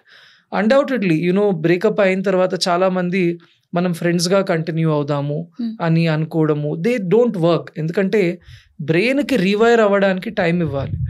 Maybe ఒక 1 year తర్వాత మీరు మళ్ళీ ఫ్రెండ్షిప్ కంటిన్యూ చేయండి, కానీ అట్ దిస్ పాయింట్ ఆ టోటల్ కాంటాక్ట్ని మనం స్టాప్ చేయడము, అలానే వాళ్ళ మెమరీస్ని మన ఫోన్లలో నుంచి కానివ్వండి, మన కళ్ళ ముందు ఉండే ఆబ్జెక్ట్స్ నుంచి కానివ్వండి, అవి కూడా దూరంగా పెట్టడము, అలానే తెలిసిన వాళ్ళకు కూడా చెప్పడము వాళ్ళ గురించి ఊరికే మాట్లాడడం అన్నది చేయొద్దు అని. ఎందుకంటే ఒక రిలేషన్షిప్ బ్రేకప్ అనేది ఒక గ్రీఫ్ రియాక్షన్ లాంటిది. అంటే ఒకళ్ళ ప్రాణాలు కోల్పోయినప్పుడు మనం ఏ విధంగా ఇంపాక్ట్ అవుతామో ఒక రిలేషన్షిప్ బ్రేక్ అయినప్పుడు కూడా బ్రెయిన్ అదే విధంగా రియాక్ట్ అవుతుంది. కానీ అన్డౌటెడ్లీ ఇవన్నీ కూడా మనం చేయగలగాలి. చాలాసార్లు మనం గమనించేది ఏంటంటే ఆ బాధను తట్టుకోలేక మత్తు పదార్థాలకు అలవాటు అవ్వడము, అదొక డిస్ట్రాక్షన్గా హెల్ప్ చేయడము అనేది జరుగుతుంది. కానీ అది టెంపరరీ రిలీఫ్ మాత్రమే తప్ప దానివల్ల బ్రెయిన్ కెనాట్ ఎఫెక్ట్ చేస్తుంది. కరెక్ట్. సో ఇలా సెట్ ఆఫ్ యాక్టివిటీస్ పెట్టుకుని మనము మూవింగ్ ఫార్వర్డ్ అనేది చేస్తే ఖచ్చితంగా the brain can readapt to the current situation. ఇప్పుడు ఇండియన్ ఆర్మీని చూసుకుంటే వాళ్ళు చాలా స్ట్రాంగ్గా ఉంటారు. అంటే నాట్ అబౌట్ బాడీ వైజ్గా కాదు, బాడీ అయితే బాడీ ట్రైనింగ్ ఇవన్నీ చేసుకుంటామేమో, బట్ మెంటలీ వాళ్ళు చాలా స్ట్రాంగ్ ఉంటారు, చాలా షార్ప్గా యాక్టివ్గా ఉంటారు. ఎప్పుడు ఆల్వేస్ వాళ్ళ మైండ్ని వాళ్ళ మైండ్ సెట్ని ఎందుకు అలా అంత అలర్ట్గా ఎలా ఉంచగలుగుతారు వాళ్ళు? One of the most important activities is called as mindfulness activities. Mindfulness. So mindfulness అనగా ఏమిటి అని అంటే ప్రెజెంట్లో ఉండగలగడము, which is very very very difficult. The body can be present, కానీ మైండ్ని కూడా ప్రెజెంట్లోనే ఉంచడము అనేది చాలా కష్టం. మైండ్ కోతి లాంటిది అంటారు కదా, ఇక్కడ నుంచి అక్కడికి అక్కడి నుంచి ఇక్కడికి జంప్ చేస్తూ ఉంటుంది. సో చాలాసార్లు నేను గమనిస్తూ ఉంటాను, నేను కానివ్వండి నా ఫ్రెండ్స్ కానివ్వండి, ఒక యాక్టివిటీని ప్రయారిటైజ్ చేసుకుంటాము, ఆ యాక్టివిటీ కోసం ఎంతో ఎదురు చూస్తూ ఉంటాము, కానీ ఆ యాక్టివిటీ చేసేటప్పుడు కూడా మనం దాన్ని ఎంజాయ్ చేయలేకపోతాము. కరెక్ట్. ఎందుకు అని అంటే నా మైండ్ ప్రాబబ్లీ నెక్స్ట్ యాక్టివిటీ గురించి ఆలోచిస్తోంది, లేదా రేపు నేను కట్టాల్సిన బిల్స్ గురించి ఆలోచిస్తోంది, నెక్స్ట్ వీక్ ఉన్న ప్రెజెంటేషన్ గురించి ఆలోచిస్తోంది. సో ఆ విధంగా బ్రెయిన్ అనేది మీరు అన్నట్టు కదులుతూనే ఉంటుంది, బ్రెయిన్ అన్నది స్విచ్ అవుతూనే ఉంటుంది. అలా స్విచ్ కాకుండా నాతోటే నా బ్రెయిన్ ఉండడానికి చేయవలసే ప్రాక్టీసెస్ని మైండ్ఫుల్నెస్ ప్రాక్టీసెస్ అంటాము. సో మైండ్ఫుల్నెస్ అంటే బీయింగ్ ఇన్ ద ప్రెజెంట్. ఆ బీయింగ్ ఇన్ ద ప్రెజెంట్ని అలవాటు చేయడాన్ని మైండ్ఫుల్నెస్ ప్రాక్టీస్ అని అంటాము. సో ఈ మైండ్ఫుల్నెస్ ప్రాక్టీసెస్ అన్నది చేసినప్పుడు ఒకటి మనము నచ్చిన యాక్టివిటీలో ప్రెజెంట్లో ఉండొచ్చు, లేదా నచ్చని సమయంలో ఆ సిచ్యువేషన్ నుంచి స్విచ్ కూడా అవ్వచ్చు. ఉదాహరణకు ఫర్ సమ్ రీజన్ మీకు నాకు ఓ పెద్ద కొట్లాట అయింది ఈ రూమ్లో. నేను కోపంలో ఈ రూమ్ నుంచి బయటికి వెళ్ళాను. వాస్తవంగా ఇప్పుడు నేను మీ విసినిటీలో లేను, నాకు మీరు కనిపించట్లేదు, కానీ ఆ కొట్లాట నా మైండ్లో ఉంది ఇంకా. సో ఏ విధంగా అయితే నేను ప్లేస్ చేంజ్ చేశానో నా మైండ్ కూడా స్విచ్ అవ్వగలిగితే there is nothing better. And అది ఈ మైండ్ఫుల్నెస్ ప్రాక్టీసెస్ ద్వారా వస్తుంది. ఏమిటి ఈ మైండ్ఫుల్నెస్ ప్రాక్టీసెస్ అని అంటే, మనం చేసే ప్రతి యాక్టివిటీలో డెలిబరేట్గా మన మెదడుని ప్రెజెంట్లో ఉండమని అడగడము. జస్ట్ సింపుల్ థింగ్, ఆహారం తింటున్నాము, మోస్ట్ ఆఫ్ అస్ చేసేది ఏమిటి, తింటూ తింటూ టీవీ చూస్తాము. సో ఆహారం ఇక్కడున్నా నా బ్రెయిన్ అక్కడుంది. దాని బదులు what we suggest is focus on the food. ప్రతి ఒక్క డిఫరెంట్ ఫుడ్ ఐటమ్ మన నాలుక మీద ఏ విధంగా బిహేవ్ చేస్తుంది, మన నాలుక రుచినే కాకుండా దాని యొక్క టెక్స్చర్ని ఏ విధంగా అప్రిషియేట్ చేస్తుంది, మనం ఎన్నిసార్లు చూ చేస్తున్నాము, ఇవన్నీ కూడా ఫాలో అవ్వడము is something very important. So చేసే యాక్టివిటీలోనే మెదడుని పెట్టడము. అలానే మైండ్ఫుల్ బ్రీదింగ్ అంటాము. ఇప్పుడు ఫర్ ఎగ్జాంపుల్ ఎక్సర్సైజ్ ఉంటుంది, చాలా మంది జిమ్కి వెళ్ళి ఎక్సర్సైజ్ చేస్తారు. The right way of doing exercise ఏమిటి అని అంటే, నేను లిఫ్ట్ చేసే ప్రతి వెయిట్ నా మజిల్ మీద ఏ విధంగా ఎఫెక్ట్నిస్తోంది, నా మజిల్ ఆ వెయిట్కి ఏ విధంగా రెస్పాండ్ అవుతోంది అనేది చూడడం. ఆ సెన్స్ మనకు తెలియాలి, అది తెలియాలి. కానీ అన్ఫార్చునేట్లీ జిమ్లో ఏదో పాట వింటూ ఆ పాటకి ఆ రష్లో చేయడం అనేది చేస్తున్నాము. అన్ఫార్చునేట్లీ మన ప్రతి డే కూడా ఒక స్పీడ్లో జరుగుతుందండి. అంటే పొద్దున్న లేచినప్పటి నుండి మనం ఏ యాక్టివిటీని ఎంజాయ్ చేయము, కంప్లీట్ చేస్తాం అంతే. బ్రష్ చేసుకోవాలి, కంప్లీట్ చేస్తాను, అది ఇంపార్టెంట్ కనుక చేస్తాను. సో నేను ఆఫీస్కి వెళ్ళాలి, అది కంప్లీట్ అయిపోవాలి, పడుకోవాలి, అది కంప్లీట్ అయిపోవాలి. తినడం కూడా ఈ మధ్య అలానే తింటున్నారు, కడుపులో ఆహారం పడిపోతే తింటాను, మన కడుపు అడిగేస్తుంది. సో ఈ రకంగా ఉండే వరకు బ్రెయిన్ కాన్స్టెంట్ ఫైరింగ్ లో ఉండి లోపల ఎన్నో సెల్స్ బ్రేక్ డౌన్ అవుతాయి. అదే ఆర్మీ వాళ్ళల్లో ఈ మైండ్ఫుల్నెస్ ప్రాక్టీసెస్ రొటీన్ లో చేస్తూ ఉంటారు. సో కళ్ళు మూసుకుని ఒక చోట ప్రశాంతంగా కూర్చోవడం, don't do anything, just let the thoughts come. ఆ థాట్కి రెస్పాండ్ కూడా అవ్వక్కర్లేదు. ఆ విధంగా మన థాట్స్ని మనం అబ్జర్వ్ చేసుకుంటూ, అలానే మన ఫోకస్ అంతా కూడా మన బ్రీదింగ్ మీదనే పెట్టడము.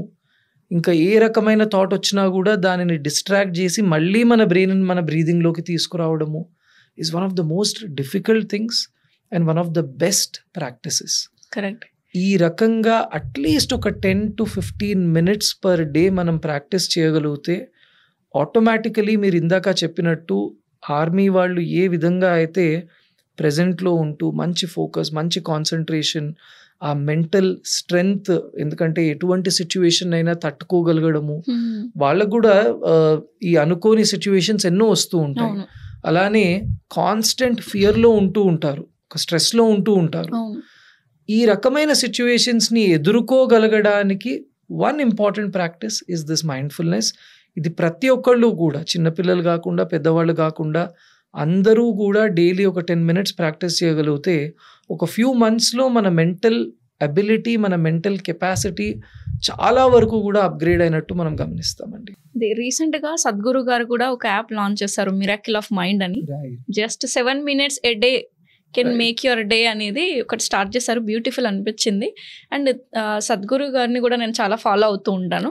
ఇందాక మీరు చెప్పినట్టు ప్రెసెంట్లో ఉండి ఫుడ్ తీసుకోవడం, ఇట్స్ కాల్డ్ కాన్షియస్ ఈటింగ్ అని అంటారు. ప్రెసెంట్లో ఉండడం. సో ఈ మెంటల్ వెల్ బీయింగ్ అనేది ఎంత గొప్ప సబ్జెక్ట్ కాకపోతే, సద్గురు గారి పర్సనాలిటీస్ చాలా మంది ఉన్నారు కదా, వాళ్ళు కొన్ని డికేడ్స్ నుంచి దానిపైన వర్క్ చేస్తున్నారు. కరెక్ట్. అలాంటి డిఫరెంట్ ప్రోగ్రామ్స్ తీసుకొచ్చి ఉంటారు.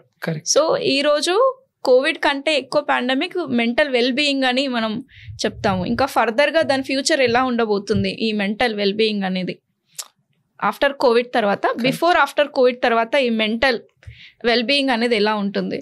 వాస్తవంగా అండి, మీరు ఇందాక చెప్పింది is what exactly the World Health Organization also said. ఇది వరల్డ్ హెల్త్ ఆర్గనైజేషన్ కోవిడ్ జరుగుతున్నప్పుడే చెప్పింది. మనందరము ఆ విషయానికి అంత ఇంపార్టెన్స్ అప్పుడు ఇవ్వలేదు, కానీ WHO 2021లో చెప్పింది ఏమిటి అని అంటే the next pandemic is going to be a mental health pandemic అని అన్నారు. సో ఒక కోవిడ్ లాంటి పాండమిక్ని ఎంతో ఫెసిలిటీస్ ఉన్నప్పటికీ, ఎంతో మంది వర్క్ ఫోర్స్ ఉన్నప్పటికీ అది కనిపిస్తుంది. యాక్చువల్లీ కోవిడ్ అనేది కనిపిస్తుంది కానీ ఇది కనిపించట్లేదు. కరెక్ట్. సో అటువంటి పాండమిక్ ని మనం ఎంత వర్క్ ఫోర్స్ ఉన్నప్పటికీ 100% చేయలేకపోయాము. ఎందుకంటే పాండమిక్ అంటేనే మనము ఊహించిన దానికన్నా చాలా తీవ్రంగా ఉంటుంది. అండ్ మీరు అన్నట్టు కనబడని ఒక మెంటల్ హెల్త్ పాండమిక్ అన్నది మొదలవుతే అది చాలా భయంకరంగా ఉంటుంది. అండ్ పోస్ట్ కోవిడ్ మీరు మా ఎక్స్పీరియన్సెస్ గనక అడిగితే అన్డౌటెడ్లీ మేము చూస్తున్న కేసెస్ డబుల్ ట్రిపుల్ అయ్యాయండి. సో ఆల్రెడీ ఆ పాండమిక్ లోకి ఒకటి ఏంటంటే COVID was a fast pandemic, mental health is a slow pandemic. Gradual గా కేసెస్ పెరగడము అన్నది మనం చూస్తున్నాము. చాలా వరకు కారణము మనం ఎంచుకుంటున్న లైఫ్ స్టైల్స్ కానివ్వండి, ఇవాళ రోజుల్లో నిద్రను కూడా మనం కాంప్రమైజ్ అయ్యి, ఆహారాన్ని కాంప్రమైజ్ అయ్యి, ఎంతో కష్టపడి ఎందుకు పని చేస్తున్నాము అని ఎవరము కూడా మనను మనం ప్రశ్నించుకోవట్లేదు. డబ్బు సంపాదనను మనము చూస్తున్నాం తప్ప ఆ డబ్బు ఎక్కడ ఖర్చు అవుతోంది అనేది మనం చూడట్లేదు. వాస్తవంగా మన ఖర్చులలో ఎన్నో కూడా యూజ్లెస్ ఖర్చులు ఉంటున్నాయి. రెండోది నిజమైన ఖర్చులు ఆరోగ్యం మీద ఖర్చు పెడుతున్నాము, అంటే అనారోగ్యం మీద ఖర్చు పెడుతున్నాము, హాస్పిటల్స్ మీద ఖర్చు పెడుతున్నాము. సో ఈ రకమైన ఒక లైఫ్ స్టైల్ ఏదైతే మనం ఎంచుకున్నామో, ఇందాక నేను చెప్పినట్టు చాలా మందిని నేను అడుగుతాను, మీకు నచ్చిన యాక్టివిటీ ఎప్పుడు చేస్తారంటే సండే ఒకరోజు చేస్తాము అని అంటారు. అన్ఫార్చునేట్లీ మన మెదడుకి సండే తెలీదు. మన మెదడుకు తెలిసింది ఏంటంటే మనము 6 రోజుల నుంచి దాన్ని స్టార్వ్ చేసి 7వ రోజు ఇచ్చాము అన్నది మాత్రమే మెదడుకు తెలుసు. సో ప్రతిరోజు కూడా మనము ఒక ప్రాపర్ లైఫ్ బ్యాలెన్స్ని ఎంచుకోవాలి అని అంటే మనకు నచ్చిన యాక్టివిటీస్ ప్రతిరోజు ఉండాలి, ఒక గుడ్ నైట్ స్లీప్ అన్నది ప్రతిరోజు ఉండాలి, సరైన ఆహారము ప్రతిరోజు ఉండాలి. మనం డిస్కస్ చేసినట్టు ఈ మైండ్ఫుల్నెస్ యాక్టివిటీస్ అన్నది కూడా ప్రతిరోజు ఉంచగలగాలి. అండ్ మీరు చెప్పినట్టు Sadhguru garu he has immense knowledge. And మన ఏన్షియంట్ స్క్రిప్చర్స్లో కూడా there is a lot written about this. మనము ఎన్నోసార్లు మనము చూస్తూ ఉంటాము, శివుడిని మనము చూపించేది తపస్సు చేస్తున్నట్టు. That's meditation and that is the most difficult thing. ఎందుకంటే సైలెన్స్ లో ఉండడం కన్నా ఇంకా డిఫికల్ట్ థింగ్ ఏదీ లేదు. మన బ్రెయిన్స్ అన్నిటికీ ఏదో ఒకటి చేయడం అలవాటు అయిపోయింది. అందుకే బోర్డమ్ ని తట్టుకునేటటువంటి శక్తి మనందరికీ కూడా లేదు. That is where the whole gadget comes. కొద్దిగా ఫ్రీ టైం దొరికితే we have to open the gadget అనేది చాలా సార్లు అవుతుంది. అంటే ఎవరికో కాల్ చేద్దామని ఫోన్ తీసుకుంటాము, వాట్సాప్ ఓపెన్ చేస్తాము, ఇన్స్టాగ్రామ్. అది చాలా మందికి అవుతుంది. So true. సో అన్డౌటెడ్లీ ఇటువంటి ఫాస్ట్ పేస్డ్ లైఫ్ లో మన బ్రెయిన్ ని కాన్స్టెంట్ గా రెగ్యులర్ గా స్లో డౌన్ చేయడము అనేది has to be practised. And మీరు చెప్పినట్టు ఇటువంటి మైండ్ఫుల్నెస్ ప్రాక్టీసెస్ కానివ్వండి, అండ్ మీరు చెప్పిన app it is a free app. అందరూ కూడా డౌన్లోడ్ చేసుకుని డిఫరెంట్ టైమ్ లైన్స్ అన్నవి 7 minutes కానీ 14 minutes కానీ డైలీ అటువంటి టైమింగ్ అన్నది ఇవ్వగలిగితే మనము ఖచ్చితంగా మన బ్రెయిన్ యొక్క ఆరోగ్యాన్ని కాపాడిన వాళ్ళం అవుతాము. లేదంటే మనము ఇవాళ ఉంటున్న లైఫ్ స్టైల్స్ని ఎలాగో మార్చుకోవడం కష్టం, అందరికీ మనకు తెలుసు. ఆ లైఫ్ స్టైల్ని మార్చుకోలేని పక్షంలో ఇటువంటి ప్రొటెక్టివ్ మెకానిజమ్స్ని కనుక తీసుకురాలేకపోతే తీవ్రమైన మానసిక అనారోగ్యాలలోకి వెళ్లే ప్రమాదం ఉంటుంది. మనం ఎలాగో బిజీ అయిపోయాం, మనకు ఒక హ్యాబిచుయేట్ అయిపోయింది ఈ బిజీ లైఫ్ అనేది. బట్ అట్లీస్ట్ పిల్లలకైనా మంచి పేరెంటింగ్ చేస్తే వాళ్ళని ఒక మైండ్ఫుల్నెస్ చైల్డ్ గా మనం రేస్ చేయగలుగుతాం. ఇవన్నీ చిన్నప్పటి నుంచే ఈ యాప్స్ ద్వారానో స్క్రీన్స్ ని రెడ్యూస్ చేయడము, మోరల్స్ నేర్పించడము, కొట్టడం తిట్టడం కాకుండా కమ్యూనికేట్ చేయడం, రియాక్ట్ అవ్వకుండా రెస్పాండ్ అవ్వడం, ఇవన్నీ నేర్పిస్తుంటే పిల్లలకి ఇప్పటి నుంచే వాళ్ళు మంచి సక్సెస్ అవుతారని, అంటే ఇవన్నీ కూడా ప్రతి ఒక్క పేరెంట్ పాటించాలి. అబ్సల్యూట్లీ. మనకు జరిగిన విషయాల నుండి మనము నేర్చుకుని ఒకవేళ మనం మన పిల్లల్లోకి అది పెట్టలేకపోతే then we are not doing justice. Correct. So undoubtedly parents కానివ్వండి, గ్రాండ్ పేరెంట్స్ కానివ్వండి, అందరూ కూడా యునో కొత్త అలవాట్లను పిల్లల్ని పెంచడంలో కానివ్వండి, పిల్లలకు మనము విద్యను అందించడంలో కానివ్వండి, పిల్లల అప్బ్రింగింగ్కి సంబంధించినవి కానివ్వండి, వాళ్ళని కాన్స్టెంట్గా అప్డేట్ చేసుకోవడం అన్నది కూడా చాలా ఇంపార్టెంట్ అండి. Correct. So nice talking to you Virinchi గారు. ఈరోజు చాలా విషయాలు నేను కూడా నేర్చుకున్నాను. వెరీ నైస్ కాన్వర్జేషన్ అయింది ఈరోజు. మా ఆడియన్స్కి కూడా చాలా యూస్ఫుల్ అవుతుందని నేను అనుకుంటున్నాను. మీరు చెప్పినట్టే ఓన్లీ మదర్సే కాకుండా ఫాదర్స్ కూడా రెస్పాన్సిబిలిటీస్ తీసుకోవాలి. మీ మెంటల్ వెల్బీయింగ్ కాకుండా పిల్లల మెంటల్ వెల్బీయింగ్ కూడా మీ పైనే ఆధారపడి ఉంది. కాబట్టి పేరెంట్స్ అందరూ కూడా కామ్గా డీల్ చేస్తూ మీరు కూడా కామ్గా ఉంటేనే వాళ్ళు కామ్గా రేస్ అవుతారు. So thank you so much for wonderful insights అండి. Thank you so much for coming. Thank you so much for inviting అండి. Thank you.